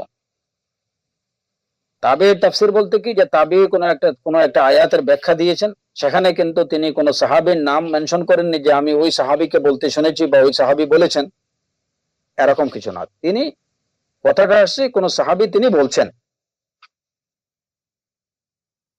হতে পারে যে কোন সাহাবী থেকে তিনি শুনেই বলছেন কিন্তু ওই কথাটা তিনি তার বর্ণনায় মেনশন করেননি। যেভাবে সাহাবায়ে কেরাম হয়তো থেকে কেউ একটা ব্যাখ্যা দিয়েছেন কিন্তু তিনি ওই কথাটা মেনশন করেননি যে আমি রাসূল সাল্লাল্লাহু আলাইহি সাল্লামকে বলতে শুনেছি বা রাসূল সাল্লাল্লাহু আলাইহি সাল্লাম বলেছেন। অনুরূপভাবে একজন তাবেঈ থেকে যদি একটা কথা বর্ণিত হয় এবং এটার মধ্যে এই বিষয়টা উল্লেখ না থাকে যে আমি কোন সাহাবীকে বলতে শুনেছি কিংবা রাসূল সাল্লাল্লাহু আলাইহি সাল্লাম বলেছেন, এ ধরনের কোনো রেফারেন্স যদি না থাকে তাহলে এটাকেই বলা হয় আকওয়াল আত-তাবিঈ ফি তাফসীর। তাফসীরে তাবেঈর কথাই ধরে নেব, এটা তাবেঈর কথা। এই বিষয়ে কিন্তু উলামায়ে কেরামদের মধ্যে কিছু ইখতিলাফ, কিছুটা মতভিন্নতা আছে। কেউ বলেছেন যে তাবেঈর এই তাফসীরটা এটা আমরা তাফসীরে মাসুর হিসেবে ধরে নেব, কারণ তাবেঈরা এই দিন বা এই যে দিনের ইলমটা তারা সাহাবায়ে কেরামদের থেকে পেয়েছেন, আর সাহাবায়ে কেরামরা পেয়েছেন রাসূলুল্লাহ সাল্লাল্লাহু আলাইহি ওয়াসাল্লাম থেকে। সুতরাং এটাও নকল নির্ভর, বর্ণনা নির্ভর। আর উলামায়ে কেরামদের আরেক দল বলেছেন যে না, তাফসীরুস সাহাবা এটা হচ্ছে তাফসীর বির রায়, এটা বর্ণনা নির্ভর তাফসীরের পর্যায়ভুক্ত না, এটা হচ্ছে তাফসীর বির রায়। তারা নিজেরা ইজতিহাদ করে, ইস্তিমবাদ করে তাফসীর করেছেন হাসবা কওয়াইদিল লুগাল আরবিয়্যা। সুতরাং এটা তাফসীর বিল মাসুরের পর্যায়ভুক্ত না।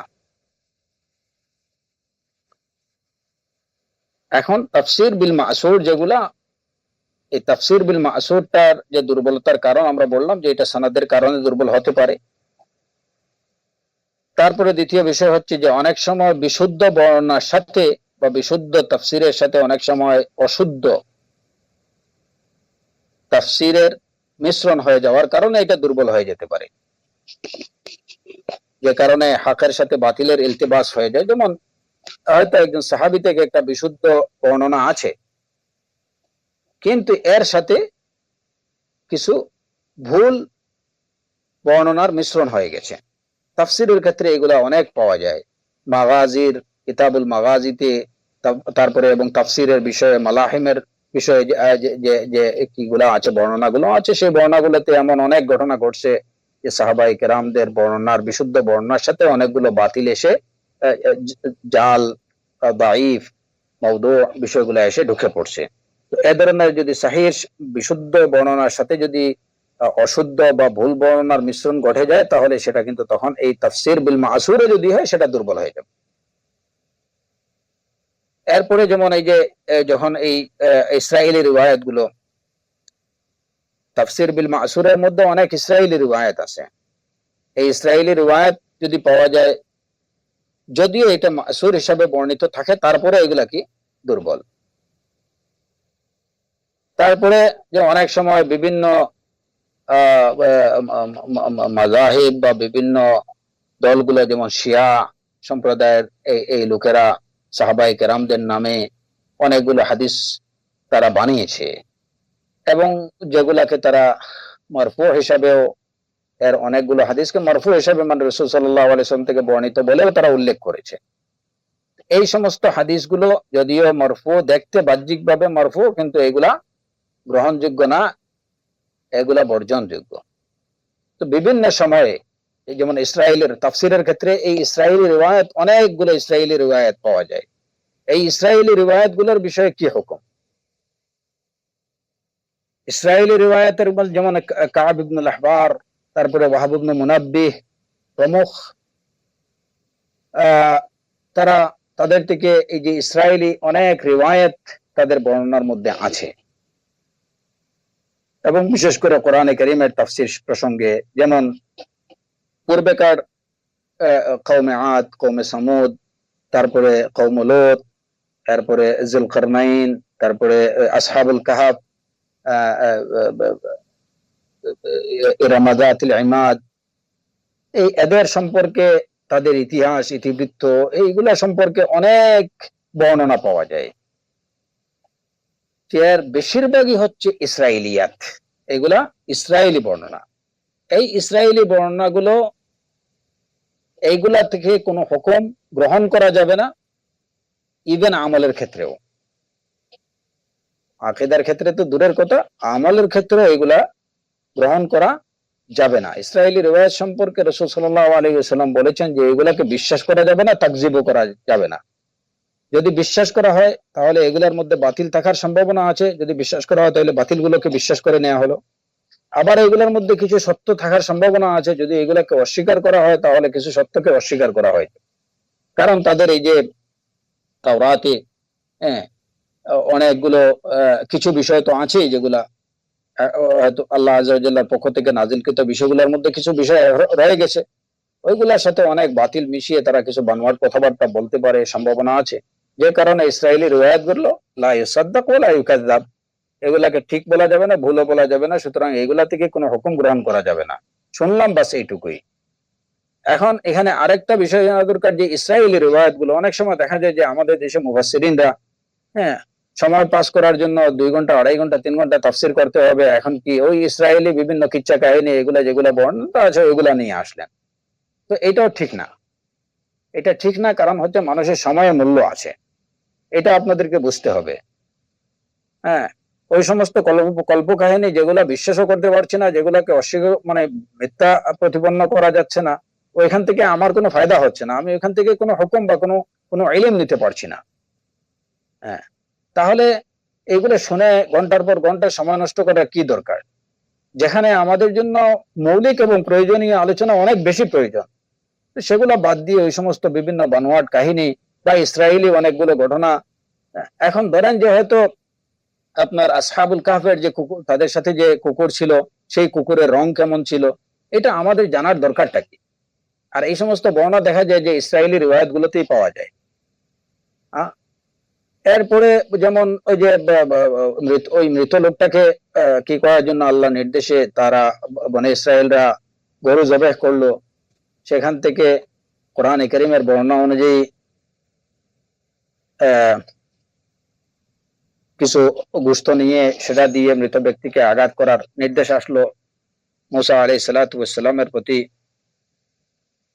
এখন ওই গরু জবাহ করা হলো, গরুর রং কি, এটা গরু কেমন ছিল, সে বিষয়গুলো কোরআনে কারীম আমাদেরকে সুস্পষ্টভাবে জানিয়ে দিয়েছে, কিন্তু আমাদেরকে এটুকু জানায়নি যে গরুর কেল্লা দিয়ে ওই মৃত লোকটাকে আঘাত করা হলো, নাকি গরুর সিনার গোশত দিয়ে আঘাত করা হলো, না গরুর পা দিয়ে আঘাত করা হলো। ওইটুকু জেনে আমাদের এখানে ফায়দা নেই, যদি ফায়দা থাকতো আল্লাহ আযজা ওয়া জাল্লা জানাই দিতেন আমাদের। এখন ইসরায়েলি রিওয়ায়াত গুলোতে এগুলো আছে।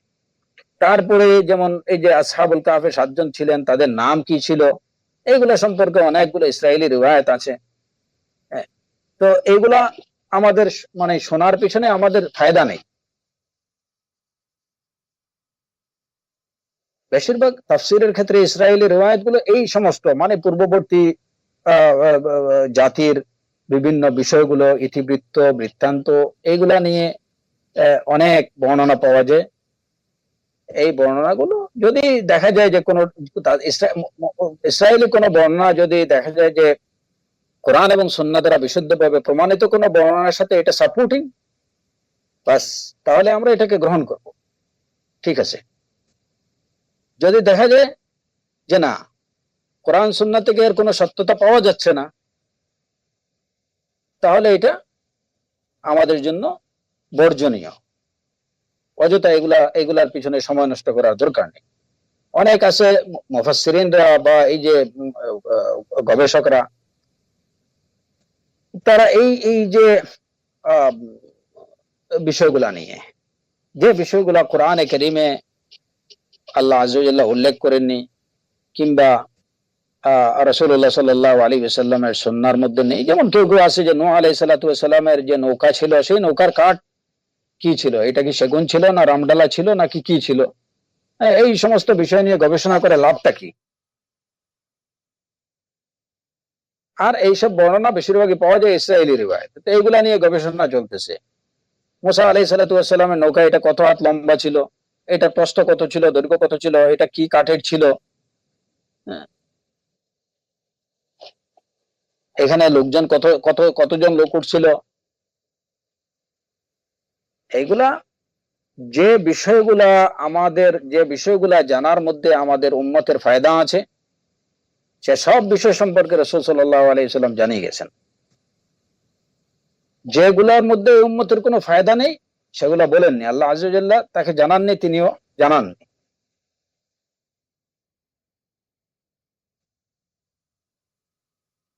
যা কিছুর মধ্যে উম্মার কল্যাণ আছে সেসব বিষয় সম্পর্কে তিনি আমাদেরকে বলে গেছেন, পথ নির্দেশ দিয়ে গেছেন। যা কিছুর মধ্যে অকল্যাণ আছে সে সব বিষয়গুলো সম্পর্কে আমাদেরকে সতর্ক করে গেছেন। সুতরাং এর বাইরে আর কিছু খোঁজার দরকার নেই, ওইগুলাতেই আমাদের থাকা দরকার, ওইগুলোর মধ্যেই সীমাবদ্ধ থাকা উচিত।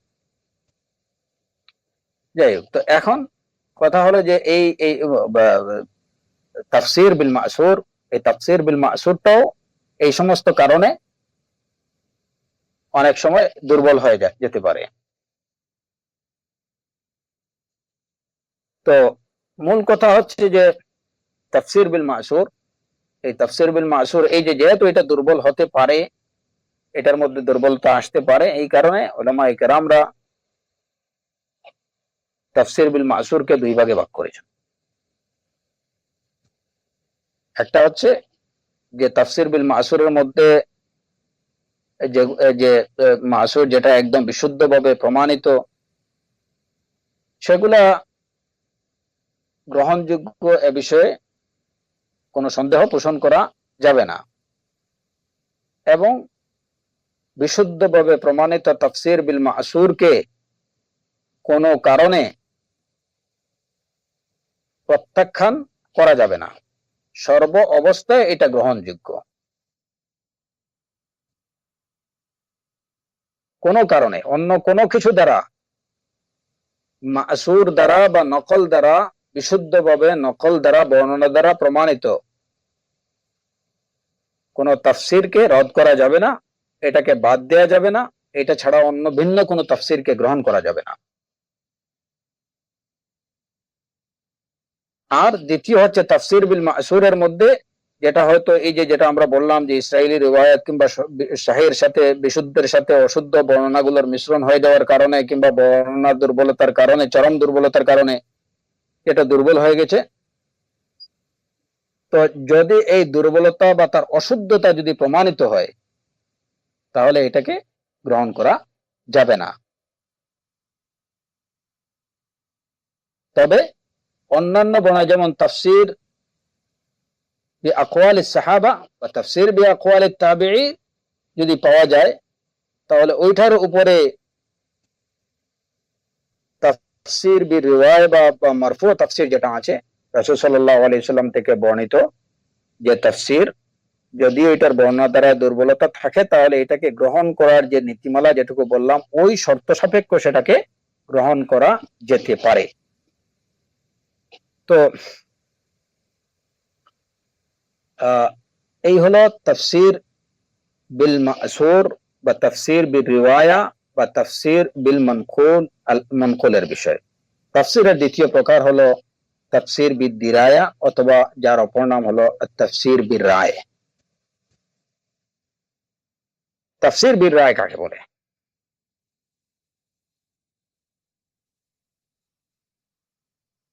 তাফসীর বির রায় হলো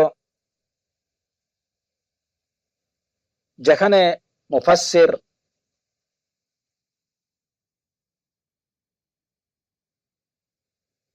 কোরআনে কারীমের কোন আয়াতের ব্যাখ্যায় তিনি কোরআনে কারীমের উপরে কিংবা রাসূলুল্লাহ সাল্লাল্লাহু আলাইহি ওয়াসাল্লাম থেকে বর্ণিত বিশুদ্ধ হাদিসের উপরে নির্ভর করেননি, বরং তিনি ওই ব্যাখ্যায় তার ইজতিহাদের উপরে তিনি নির্ভর করেছেন, তিনি নিজে চিন্তা গবেষণা করে যে ব্যাখ্যা উপস্থাপন করেন সেটাকেই বলা হয় তাফসির বির রায়। এখন যখন তাফসির বির রায় আমরা বলি,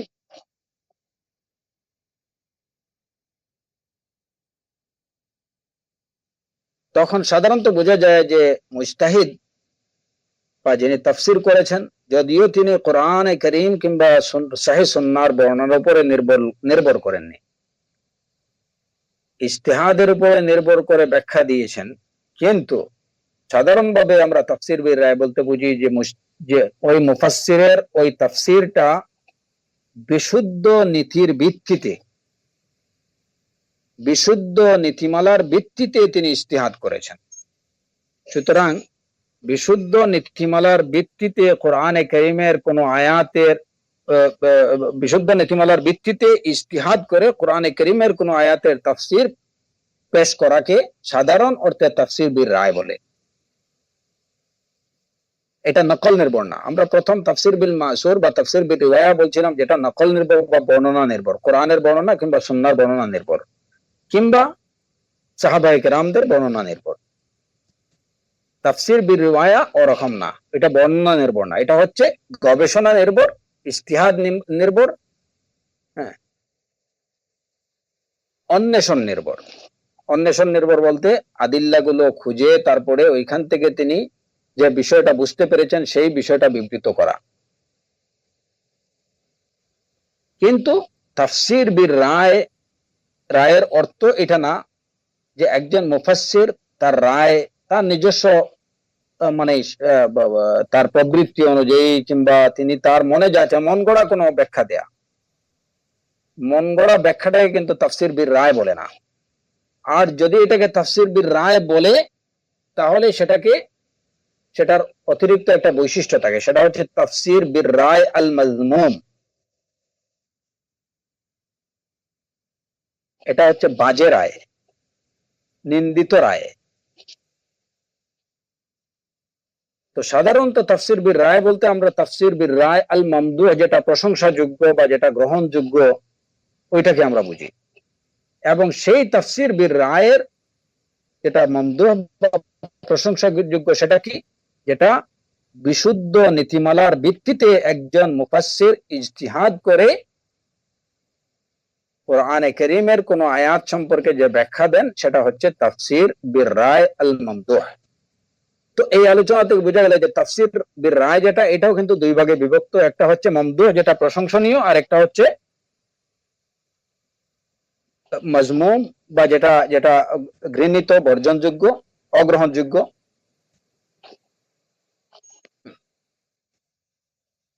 নিন্দনীয়।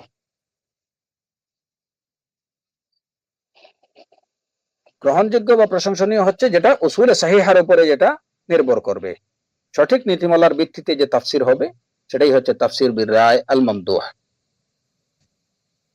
কোন মুফাসসিরের মন গড়া কথা যেটার সপক্ষে কোরআন কিংবা সুন্নাতে প্রত্যক্ষ ভাবে তো নয়, পরোক্ষ ভাবেও কোনো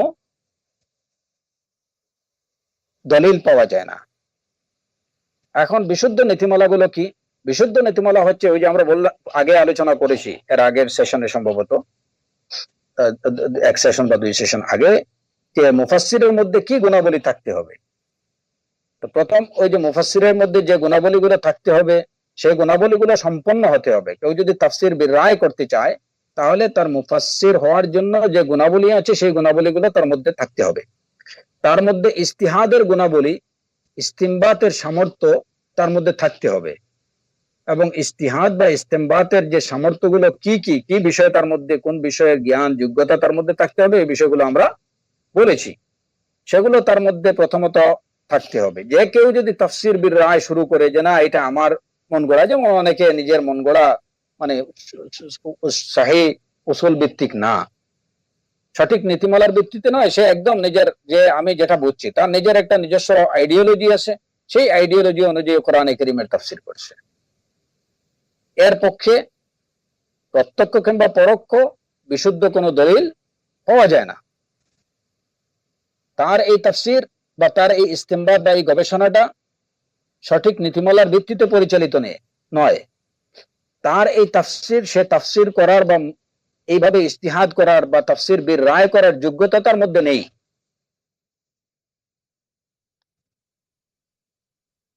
যেমন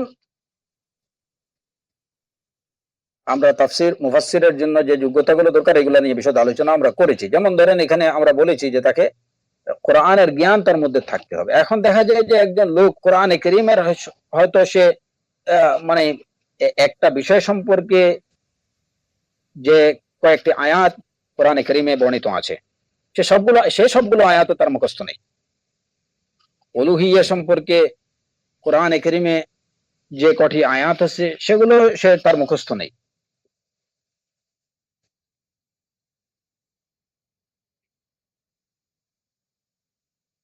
তাহলে সে তাফসির বিল রায়ের যোগ্যতা তার মধ্যে নেই।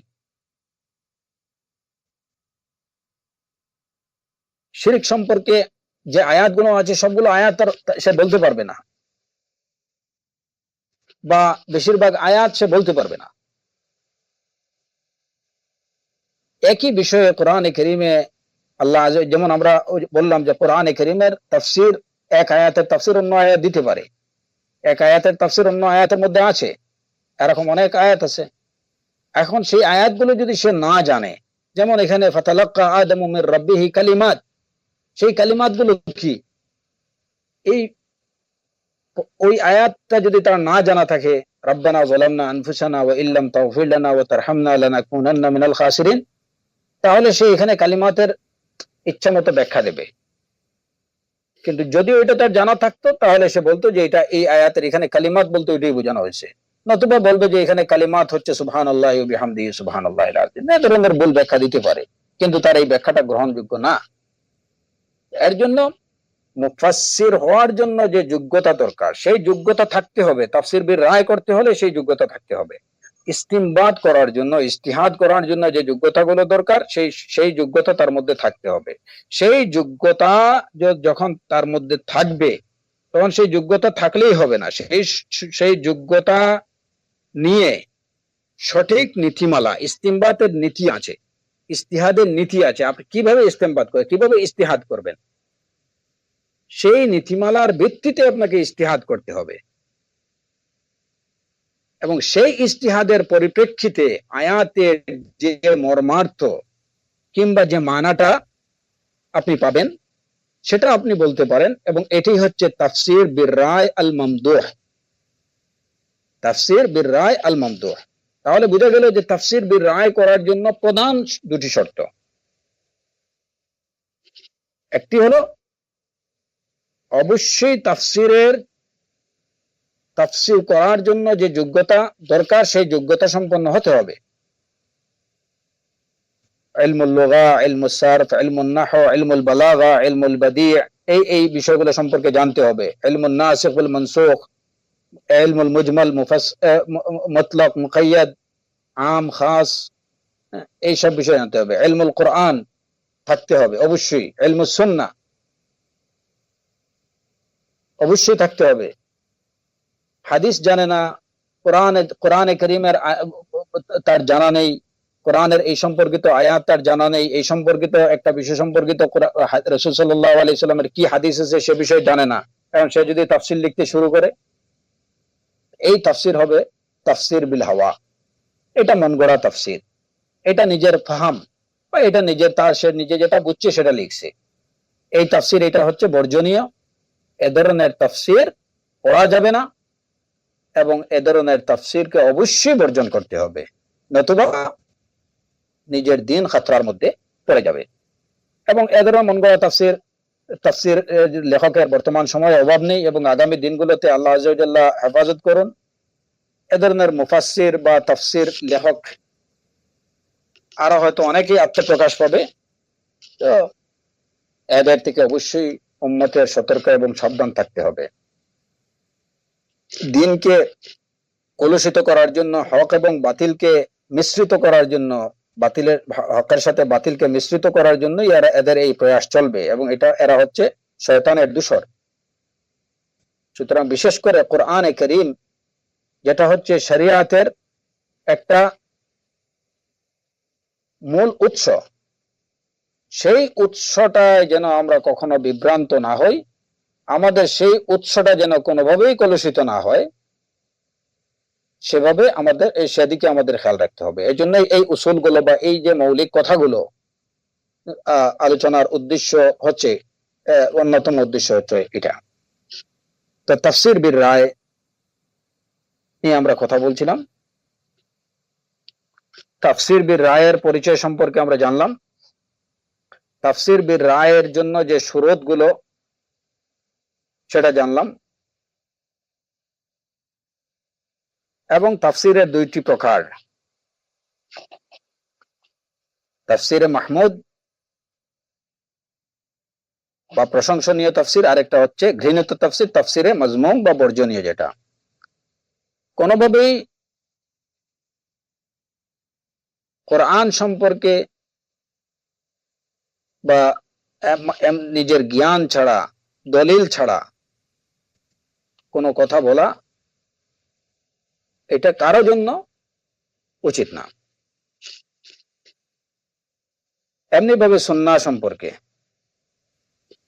জ্ঞান ছাড়া, দলিল ছাড়া কোনো কথা বলা উচিত না।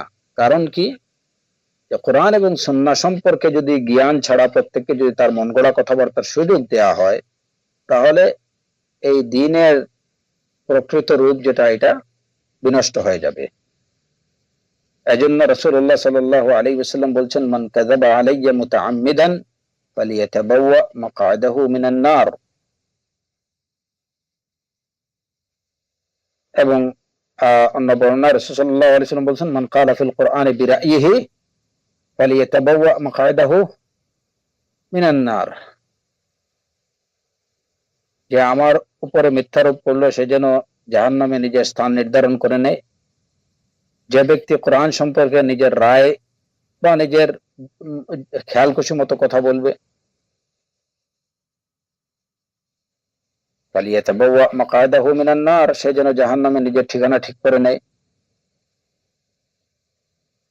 এবং এ সম্পর্কে আরেকটি বর্ণনা আছে, মান ক্বালা ফিল কুরআনি বিরাইহি ফাআসাবা ফাকাদ আখতা, যে কেউ যদি কোরআন সম্পর্কে নিজের রায় বা নিজের যুক্তিতে কোনো কথা বলে আর সে যদি সঠিকও বলে, তাহলে সে ভুল করলো। যদিও এই বর্ণনাটা দুর্বল বর্ণনা, কিন্তু এই যে মান ক্বালা ফিল কুরআনি বিরাইহি ফালিয়াতাবাওয়া মাকআদাহু মিনান নার বা এরকম আরো যে বর্ণনাগুলো আছে, সেই বর্ণনাগুলোর সাপোর্টিং একটা বর্ণনা এটাকে বলা যেতে পারে। তো এখন তাফসীরে মাজমুম হচ্ছে ইলম ছাড়া কোরআনের তাফসীর করা, নিজের মন গড়া কোরআনে কারীমের তাফসীর করা, আরবি ভাষার জ্ঞান নেই, শরীয়তের জ্ঞান নেই, এত সত্ত্বেও কোরআনের তাফসীরে মনোনিবেশ করা বা কোরআনের তাফসীর করে যাওয়া, যারা করে এই সমস্ত তাফসীর গুলো হচ্ছে তাফসীরে মাজমুম বা তাফসীরে বাতিল। এবং এটাকে প্রকৃত অর্থে তাফসীর বির রায়, সাধারণত আমি শুরুতেই বলেছি যে তাফসীর বির রায় বলতে আমরা তাফসীর বির রায় যেটা মাহমুদ বা যেটা প্রশংসনীয় সেটাকেই আমরা বুঝি।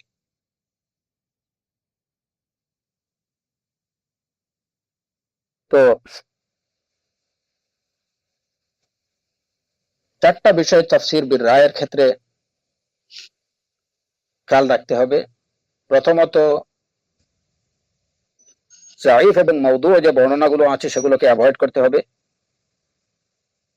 দ্বিতীয় বিষয় হলো যে যদি আপনি তাকে তাফসীর বির রায় করেন, সেক্ষেত্রেও সাহাবায়ে কেরামদের থেকে যে কওলগুলো আছে সেগুলোকে সামনে রাখতে হবে, সেগুলোকে গ্রহণ করতে হবে। তৃতীয় বিষয় হলো যে আরবি ভাষা জ্ঞান অবশ্যই রাখতে হবে, এবং আরবি ভাষা জ্ঞান রাখা এটা তো অবশ্যই মুফাসসিরের যোগ্যতার মধ্যে পড়ে, কিন্তু যে তাফসীর বির রায় করার ক্ষেত্রে যে বিষয়টা খেয়াল করতে হবে, সের মধ্যে তৃতীয় বিষয়টা হলো যে ভাষার যে সাধারণ শব্দের সাধারণ ও যে অর্থ যেটা সেটাকে গ্রহণ করতে হবে। এমন কোন অর্থ গ্রহণ করা হলো যে অর্থটা আসলে ওই শব্দ অন্তর্ভুক্ত রাখে না, কিংবা যে অর্থটা ওই শব্দে ওই শব্দের অর্থ হিসাবে এটা কিনা মানুষের কাছে অজানা অচেনা, এরকম কোন অর্থ গ্রহণ করা যাবে না। তাফসীর রায় করতে গিয়ে কেউ যদি এমন একটা, যেমন হয়তো উম্মাহাত বা ইমাম শব্দের অর্থ যদি কেউ করে উম্মাহাত, তাহলে এটা কোনোভাবেই গ্রহণযোগ্য না। সুতরাং আরবি ভাষার বা শব্দের সাধারণ অর্থ যেটা, যে এই শব্দের যে অর্থগুলো প্রচলিত আছে, সেই প্রচলিত অর্থের যে কোনো একটা অর্থ গ্রহণ করতে হবে। অপ্রচলিত, অজানা, অচেনা এমন কোন অর্থ গ্রহণ করা যাবে না। আর তৃতীয় বিষয় হলো যে কালামে আরবি যেটা আছে, আরবি ভাষার সাথে তার এই তাফসিরের সামঞ্জস্য থাকতে হবে। মানে এমন একটা, যেহেতু কোরআনে কারীমের ভাষা আরবি, কোরআনে কারীমের আয়াতগুলো আরবি, সুতরাং এই আয়াতের তাফসির করতে গিয়ে যদি তিনি এমন কোন ব্যাখ্যা দেন যে ব্যাখ্যাটা আরবি ভাষার সাথে যায় না, তাহলে এটা কিন্তু তাফসির বির রায় আল মাহমুদের পর্যায়ে পড়বে না। সুতরাং তাফসির বির রায় করতে হলে প্রধানত দুইটা বিষয়ে, একটা হচ্ছে তাফসিরের যোগ্যতা রাখতে হবে, 2 নম্বর হচ্ছে যদি সেখানে ইজতিহাদের যোগ্যতা থাকতে হবে এবং ইজতিহাদের নীতিমালা অনুসরণ করে তাফসির করতে হবে। এবং বিশেষ করে এই 4টা বিষয় তাফসির করার ক্ষেত্রে, এই 4টি বিষয় খেয়াল রাখতে হবে। প্রথমত হচ্ছে রাসূল সাল্লাল্লাহু আলাইহি ওয়াসাল্লাম থেকে বর্ণিত বিষয়গুলোকে প্রাধান্য দিতে হবে, কিন্তু এই ক্ষেত্রে দাইফ এবং মওদু বর্ণনাগুলোকে বাদ দিতে হবে। দ্বিতীয় বিষয় হচ্ছে সাহাবায়ে কেরামদের থেকে বিশুদ্ধভাবে বর্ণিত কথাগুলোকে প্রাধান্য দিতে হবে। তৃতীয় বিষয় হচ্ছে যে আরবি ভাষায় যে শব্দের সাধারণ অর্থ থেকে যে কোনো একটা অর্থ গ্রহণ করতে হবে। চতুর্থ বিষয় হচ্ছে যে ওই বাক্যটা আরবি ভাষার সাথে, আরবি ভাষীরা ওই বাক্য থেকে কি বোঝেন সে বিষয়টা বিবেচনায় রাখতে হবে। তার এই ব্যাখ্যাটা হতে হবে আরবি ভাষার সাথে সামঞ্জস্যপূর্ণ। যেমন এর একটা উদাহরণ দিয়ে ধরেন,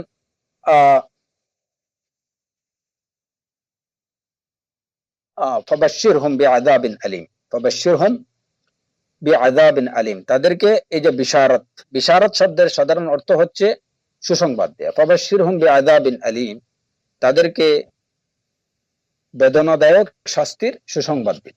এখন এই যে বেদনাদায়ক শাস্তির সুসংবাদ, ফাবাশশিরহুম, এই কথাটাকে আরবি ভাষীরা কিভাবে নেন? এ ধরনের কথাকে আরবি ভাষীরা কাউকে হেয় প্রতিপন্ন বা তাচ্ছিল্যের জন্য কাউকে এভাবে বলা হয়। হ্যাঁ, তাকে এই সুসংবাদটা দিন যে তার ফাঁসির অর্ডার হয়ে গেছে।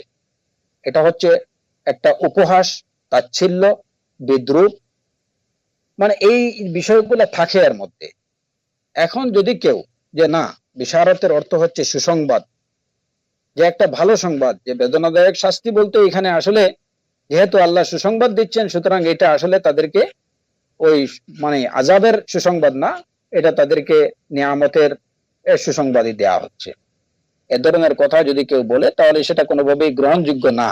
এবং এই ক্ষেত্রে তার এই যুক্তি এটা কোনোভাবেই গ্রহণযোগ্য না যে এখানে আল্লাহ বলছেন তাদেরকে সুসংবাদ দিন বেদনাদায়ক শাস্তির। এই কথাটা বা এ ধরনের বাক্যগুলো আরবি ভাষীদের মধ্যে তারা কিভাবে এটাকে গ্রহণ করে সেটা দেখতে হবে এবং এই জ্ঞান থাকতে হবে। এই সবগুলো বিবেচনা করেই তাফসীর রায় করতে হবে, তাহলেই সেটা হবে প্রশংসনীয়।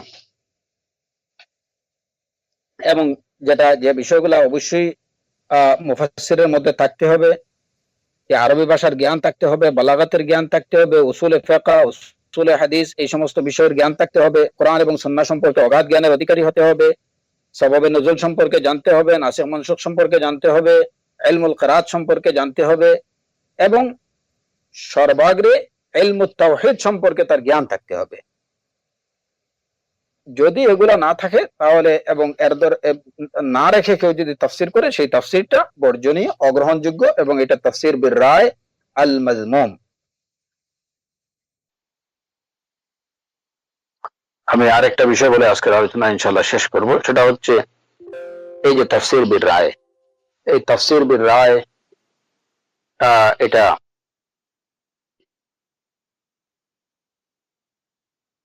জায়েজ কে না জায়েজ, এ বিষয়ে উলামায়ে কেরামদের মধ্যে বেশ দ্বিমত পাওয়া যায়। প্রথমত কথা হলো যে ওই শর্ত সাপেক্ষ তাফসীর যদি কেউ করেন তাহলে সেই তাফসীর সম্পর্কেই কথা। তাফসীরে মাজমুম যেটা, এটা অগ্রহণযোগ্য, এটা প্রত্যাখ্যাত, এটা বাতিল, এ বিষয়ে কারো কোনো দ্বিমত নেই। সাধারণ তাফসীর বির রায় যেটা, সেই তাফসীর বির রায় এটা জায়েজ কি না জায়েজ, এই বিষয়ে উলামায়ে কেরামদের মধ্যে দুটি অভিমত পাওয়া যায়। কারো কারো অভিমত হচ্ছে যে তাফসীর বির রায়, রায় দ্বারা কোনো তাফসীর করা এটা কিনা জায়েজ না। সেটা যতই নিজের সামর্থ্য থাকুক, যোগ্যতা থাকুক, কিন্তু তারপরেও কোরআনে কারীমের তাফসীর রায় দ্বারা করা এটা কোনোভাবে জায়েজ না। তাদের প্রথম কথা হলো যে যেহেতু কোরআনে কারীমের তাফসীর বা ব্যাখ্যাটা আল্লাহ কি চাইছেন, এই আয়াতে কি বুঝাইতে চাইছেন, তার উদ্দেশ্য কি, এই বিষয়গুলো কোনো মানুষের পক্ষে জানা সম্ভব না। এটা মওকুফ আলাল ওয়াহি, এটা ওয়াহির উপরে নির্ভরশীল। সুতরাং তাফসীর জানার, তাদের দৃষ্টিতে তাফসীর জানার একমাত্র মাধ্যম হলো কোরআন এবং সুন্নাহ, অন্য কোনোভাবে তাফসীর করা যাবে না। আর দ্বিতীয় যারা মানে আরেক উলামায়ে কেরামদের আরো কিছু সংখ্যকের অভিমত হলো যে তাফসীর বির রায়, আমরা যে শুরুতগুলো, যে শর্তগুলো বললাম, সেই শর্ত সাপেক্ষ তাফসীর বির রায় এটা জায়েজ, এবং তাফসীর বির রায় এটা জায়েজ ওই শর্ত সাপেক্ষ, সেটা হচ্ছে জমহুর উলামায়ে কেরামের অভিমত, সেটা হলো জমহুর উলামায়ে কেরামের অভিমত। এখন যারা বলেন যে না তাফসীর বির রায় করা যাবে না, আদৌ করা যাবে না, তাদের দলিল আছে। তাদের কথা হলো ওয়া আন তাকুলু আলাল্লাহি মা লা তা'লামুন, যেটা তোমরা জানো না সে বিষয়ে আল্লাহ সম্পর্কে এমন কিছু বলো না যেটা তোমরা জানো না। তো এখানে এই আয়াতে আল্লাহ কি উদ্দেশ্য, কি বলতে চেয়েছেন, কি বোঝাতে চেয়েছেন, এই বিষয়গুলা কোনো মানুষের কাছে, যেহেতু নবী করিম সাল্লাল্লাহু আলাইহি ওয়াসাল্লাম ব্যতীত অন্য কোনো মানুষের কাছে ওহী আসছে না, সুতরাং অন্যকে এই বিষয়গুলো জানার কথা না। আর আল্লাহ আযজা ওয়া জাল্লা নিষেধ করছেন যে আল্লাহ সম্পর্কে না জেনে কোনো কিছু না বলতে। তো এইটা হলো একটা। দ্বিতীয় হচ্ছে তারা আরেকটা হাদিস দিয়ে কি দেন, যেখানে তিরমিজির হাদিস, রাসূলুল্লাহ সাল্লাল্লাহু আলাইহি ওয়াসাল্লাম থেকে বর্ণিত, তিনি বলেছেন ইত্তাকুল হাদিস আলাইয়া ইল্লা মা আলিমতুম ফামান কাযাবা আলাইয়া মুতাআম্মিদান ফালিয়াতাবাওয়া মাকআদাহু মিনান নার ওয়া মান ক্বালা ফিল কুরআনি বিরাইহি ফালিয়াতাবাওয়া মাকআদাহু মিনান নার। ওই যে আগে যে হাদিসটা আমরা মেনশন করেছি, কোরআন সম্পর্কে কেউ যদি তার রায় দ্বারা কিছু বলে তাহলে সে যেন জাহান্নামে তার ঠিকানা স্থির করে নেয়। তৃতীয় দলিল হচ্ছে তাদের ওয়ানজালনা ইলাইকা যিকরা লিতুবাইয়িনা লিন-নাসি মা নুজিলা ইলাইহিম ওয়া লাআল্লাহুম ইয়াতাফাক্কারুন। কোরআনে কারীমের এই আয়াতে আল্লাহ আযজা ওয়া জাল্লা বলেন, আমি আপনার প্রতি কোরআন নাজিল করেছি যাতে আপনি মানুষের কাছে সেটা সুস্পষ্টভাবে বর্ণনা করে দেন, তাদের প্রতি যা নাজিল হয়েছে সে বিষয়টা আপনি তাদেরকে সুস্পষ্টভাবে জানায় দেন। তো এখানে বয়ানের দায়িত্ব, কোরআনে কারীমের বয়ানের দায়িত্ব আল্লাহ আযজা ওয়া জাল্লা তার রাসূলের উপরে সমর্পণ করছেন। সুতরাং অন্য কেউ এসব বয়ান করার কোনো দাবি রাখে, অধিকার রাখে না। এই আয়াতে লক্ষ্য করুন, ওয়া আনজালনা ইলাইকা যিকরা লিতুবাইয়িনা লিন-নাসি মা নুজিলা ইলাইহিম, আমি আপনার প্রতি জিকির মানে কোরআন নাজিল করেছি যাতে আপনি মানব জাতির প্রতি, মানুষের প্রতি কি নাজিল হয়েছে, যা নাজিল হয়েছে সেটা তাদেরকে সুস্পষ্টভাবে বর্ণনা করে দেন। তো যারা বলেন যে তাফসীর বির রায় জায়েজ না, তাদের কথা হচ্ছে এই আয়াতে আল্লাহ আযজা ওয়া জাল্লা বয়ান করার বা কোরআনে আল্লাহ কি নাজিল করছেন সে বিষয়টা সুস্পষ্টভাবে বর্ণনা করার দায়িত্ব কেবল তার রাসূলকেই অর্পণ করেছেন। সুতরাং এখানে অন্য কেউ এই বয়ানের দায়িত্ব নিতে পারবে না, বয়ান করার অধিকার রাখে না। আর চতুর্থ বিষয় হচ্ছে যে অনেক সাহাবা এবং তাবেঈনরা কোরআনে কারীম সম্পর্কে কিছু বলতে তারা বিব্রত বোধ করছেন। এমনকি এই যে আবু বকর as-সিদ্দিক রাদিয়াল্লাহু আনহু, তিনি তাকে যখন কোরআনে কারীমের কোন আয়াতের ব্যাখ্যা সম্পর্কে জিজ্ঞেস করা হয় তখন তিনি বলেন, আইয়ু সামাইন তুযিল্লুনি ওয়া আইয়ু আরদিন তুকিল্লুনি ইযা কুলতু ফিল কুরআনি বিরাইন আও কুলতু ফীহি বিমা লা আ'লাম। তো এই দলিলগুলো পেশ করে উপস্থাপন করে তারা বলেন যে না, তাফসীর বির রায় করা এটা কোনোভাবেই জায়েজ না। যারা তাফসীর, জমহুর উলামায়ে কেরাম তাফসীর বির রায়কে তারা বলছেন যে তাফসীর বির রায় করা যাবে ওই সমস্ত শর্ত সাপেক্ষ। তাদের দলিল হচ্ছে যে কোরআনে কারীমে আল্লাহ আযজা ওয়া জাল্লা আমাদেরকে কোরআনে কারীম নিয়ে চিন্তা ভাবনা করার, গভীরভাবে অনুধাবন করার নির্দেশ দিয়েছেন। আফালা ইয়াতাদাব্বারুনাল কুরআন আম আলা কুলুবিন আকফালুহা কিতাবুন আনজালনাহু ইলাইকা মুবারাকুন লিয়াদাব্বারু আয়াতি, তারপরে ওয়ালিয়াতাযাক্কারা উলুল আলবাব। এই যে আয়াতগুলো, অনেকগুলো আয়াত যেগুলো আমরা শুরুতে আলোচনা করেছি, ওই সব আয়াতে সুস্পষ্ট নির্দেশ আছে যে মানব জাতি যেন তাদের প্রতি যা নাজিল হয়েছে কোরআনে কারীম নিয়ে তারা চিন্তা ভাবনা করে, এটাকে গভীরভাবে অনুধাবন করে, উপলব্ধি করে, এবং এখান থেকে নাসিহা গ্রহণ করে। এই যে তাদাব্বুর করার, তাফাক্কুর করার, তাযাক্কুর করতে হলে এটাকে মানুষ বুঝতে হবে, মানুষের বোঝা প্রয়োজন। এই আয়াতে তাদাব্বুরের প্রতি উৎসাহিত করা হয়েছে, তাফাক্কুর, কোরআন নিয়ে চিন্তা গবেষণা করতে উদ্বুদ্ধ করা হয়েছে। এরকম অনেক আয়াত পাওয়া যায়, লাআল্লাহুম ইয়াতাফাক্কারুন।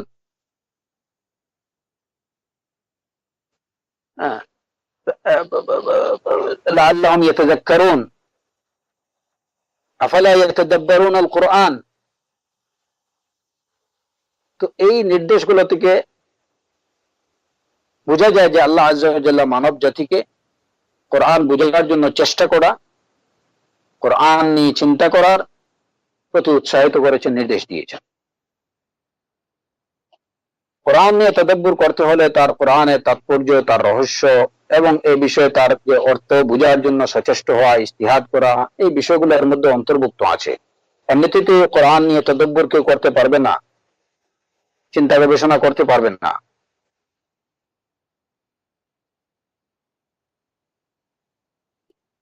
তারপরে যারা এই যে জমহুর উলামায়ে কেরাম যারা তাফসীর বির রায়কে জায়েজ মনে করেন, তাদের দ্বিতীয় দলিল হলো যে আল্লাহ আযজা ওয়া জাল্লা কোরআনে কারীমে ইরশাদ করেছেন, ওয়ালাউ রাদ্দুহু ইলা রাসূলি ওয়া ইলা উলিল আমরি মিনহুম লাআলিমাহু আল্লাযীনা ইস্তামবিতুনাহু মিনহুম। যদি তারা বিষয়টিকে আল্লাহ রাসূলের দিকে অথবা তাদের মধ্যে যারা উলিল আমর বা উলামা যারা তাদের কাছে নিয়ে যেত, তাহলে লাআলিমাহু আল্লাযীনা ইস্তামবিতুনাহু মিনহুম, তাদের মধ্যে যারা বিষয়গুলো ইস্তিমবাত করেন তারা সে বিষয়টা জানতেন। তো এখানে এই আয়াতে মানব জাতি দুই ভাগে আল্লাহ আযজা ওয়া জাল্লা যে বিষয়টা বুঝিয়েছেন তা থেকে বোঝা যায়, এই আয়াত থেকে বোঝা যায় যে মানব জাতি দুই ভাগে বিভক্ত। একটা হচ্ছে সাধারণ মানুষ আম্মা এবং একটা হচ্ছে উলামা। এবং এই আয়াতে সাধারণ মানুষকে উলামার দিকে আহলুল ইলম যারা তাদের কাছে যাওয়ার নির্দেশ দিয়েছেন। এবং আহলুল ইলমের বৈশিষ্ট্য বলছেন কি, যে আল্লাযীনা ইস্তামবিতুনাহু মিনহুম, তাদের মধ্যে যারা ইস্তেমবাদ করেন, মানব যারা উলামা তারা ইস্তেমবাদ করেন। কি ইস্তেমবাদ করেন? আহকামাত গুলো, দিনের শরীয়তের হুকুম আহকাম গুলো তারা ইস্তেমবাদ করেন। তো কোরআনে কারীমতে আহকাম, শরীয়তের আহকাম ইস্তেমবাদ করতে হলে কোরআনে কারীমের আয়াতগুলোতে ইজতিহাদ করতে হবে, এখান থেকে যদি কিছু বের করতে হয় ইস্তেমবাদ করতে হবে। এবং আল্লাহ আযজা ওয়া জাল্লা নিজে বলেছেন, লাআলিমাহু আল্লাযীনা ইস্তামবিতুনাহু মিনহুম, তাদের মধ্যে যারা ইস্তেমবাদ করেন তারা সে বিষয়টা জানতেন। তো যারা জানে না তারা যদি রাসূল সাল্লাল্লাহু আলাইহি ওয়াসাল্লামের কাছে যেত এবং আহলুল ইলম যারা তাদের কাছে যেত, তাহলে তারা সেটা জানতেন, তারা সেটা তাদেরকে বলে দিতেন। তো ইজতিহাদের নির্দেশ কোরআনে কারীমে দিয়েছে, ইস্তিমবাতের নির্দেশ কোরআনে কারীমে দিয়েছে। তৃতীয় বিষয় হলো যে যদি তাফসির বিল ইজতিহাদ বা তাফসির বিল রায় এটা যদি নাজায়েজ হতো তাহলে ইজতিহাদি জায়েজ হতো না, মানে জেনারেলি ইজতিহাদি নাজায়েজ হতো এবং অনেক শরীয়তের অনেকগুলো আহকাম হয়তো পাওয়া যেত না, অনেকগুলো বিষয়ে শরীয়তের সুস্পষ্ট কোনো নির্দেশনা পাওয়া যেত না। যেহেতু ইজতিহাদ জায়েজ আছে, সুতরাং কোরআন করিমের আয়াতের বিষয়ে ইজতিহাদ করা কিংবা রাসূল সাল্লাল্লাহু আলাইহি ওয়াসাল্লামের সুন্নাহ থেকে ইজতিহাদ ইস্তেমবাদ করে আহকামাত বের করা এটা জায়েজ।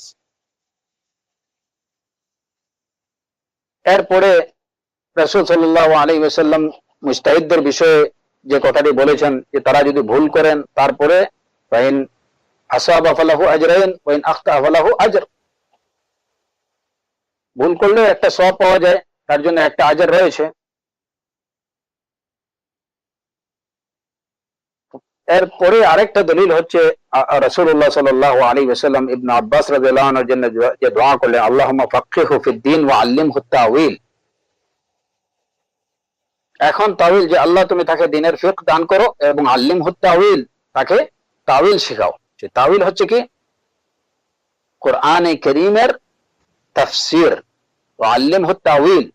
এখন তাওয়িল বা কোরআনে কারীমের তাফসীর যদি কেবল নকল নির্ভরই হতো তাহলে এখানে ইবনে আব্বাসকে সেটা শেখানোর দোয়া করা এটা অনর্থক হতো। রাসূলুল্লাহ সাল্লাল্লাহু আলাইহি ওয়াসাল্লাম ইবনে আব্বাস রাদিয়াল্লাহু আনহুর জন্য এই যে দোয়া করলেন, আল্লাহুম্মা ফাক্কিহু ফিদ-দীন, আল্লাহ তাকে দ্বীনের ফিকহ দান করো, ওয়া আল্লিমহু তাওয়িল, এবং তাকে তাওয়িল শেখাও, মানে তাফসীর শেখাও, তাফসীরের জ্ঞান দাও। এখন তাফসীর যদি হতো যে এটা কেবল তাফসীর পাওয়া যাবে কোরআনের তাফসীর কোরআনের মধ্যে অথবা কোরআনের তাফসীর কেবলমাত্র সুন্নাতেই, তাহলে রাসূল সাল্লাল্লাহু আলাইহি ওয়াসাল্লাম ইবনে আব্বাসকে তাওয়িল বা তাফসীর শেখানোর জন্য আল্লাহর কাছে প্রার্থনা কেন করলেন? আল্লিমহু তাওয়িল।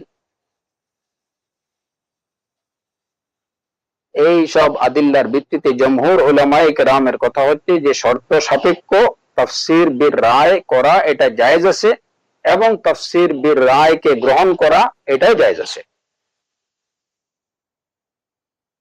যারা তাফসীর বির রায়কে নাজায়েজ বলেছেন জমহুর উলামায়ে কেরাম তাদেরকে জবাব দিয়েছেন এবং এটা বেশ সুস্পষ্ট জবাব। আমরা ইনশাআল্লাহ পরবর্তী আলোচনায় এই শুধুমাত্র যারা নাজায়েজ বলেছেন তাদের এই দলিলগুলোর জবাব কি সে বিষয়গুলো নিয়ে আমরা একটু আলোচনা করব এবং ইনশাআল্লাহ তাফসীরের যে তৃতীয় প্রকার যেটা আছে আত-তাফসীর বিল ইশারা বা আত-তাফসীরুল ইশারি, সে বিষয়টা নিয়ে আমরা পরবর্তী সেশনে আল্লাহ আযজা ওয়া জাল্লা যদি আমাদের তৌফিক দেন তাহলে আলোচনা করব। তো আল্লাহ আযজা ওয়া জাল্লা আমাদেরকে তার কালাম সঠিকভাবে জানার বুঝার তৌফিক দিন এবং কোরআনে কারীম যেন আমাদের হিদায়াতের কারণ হয় দুনিয়া এবং আখিরাতে, ইহ পরকালে কোরআন যেন আমাদের পক্ষে প্রমাণ হয়, আমরা যেন নিজেদের জীবনকে সেভাবে পরিচালিত করতে পারি, কোরআনকে যেন আমরা জীবনে সেভাবে গ্রহণ করতে পারি, সেই তৌফিক আল্লাহ আযজা ওয়া জাল্লা আমাদেরকে দান করুন। ওয়া আখিরু দাওয়ানা আনিল হামদুলিল্লাহি রাব্বিল আলামিন ওয়া সাল্লাল্লাহু আলা নাবিয়্যিনা মুহাম্মদ ওয়া আলা আলিহি ওয়া সাহবিহি আজমাইন।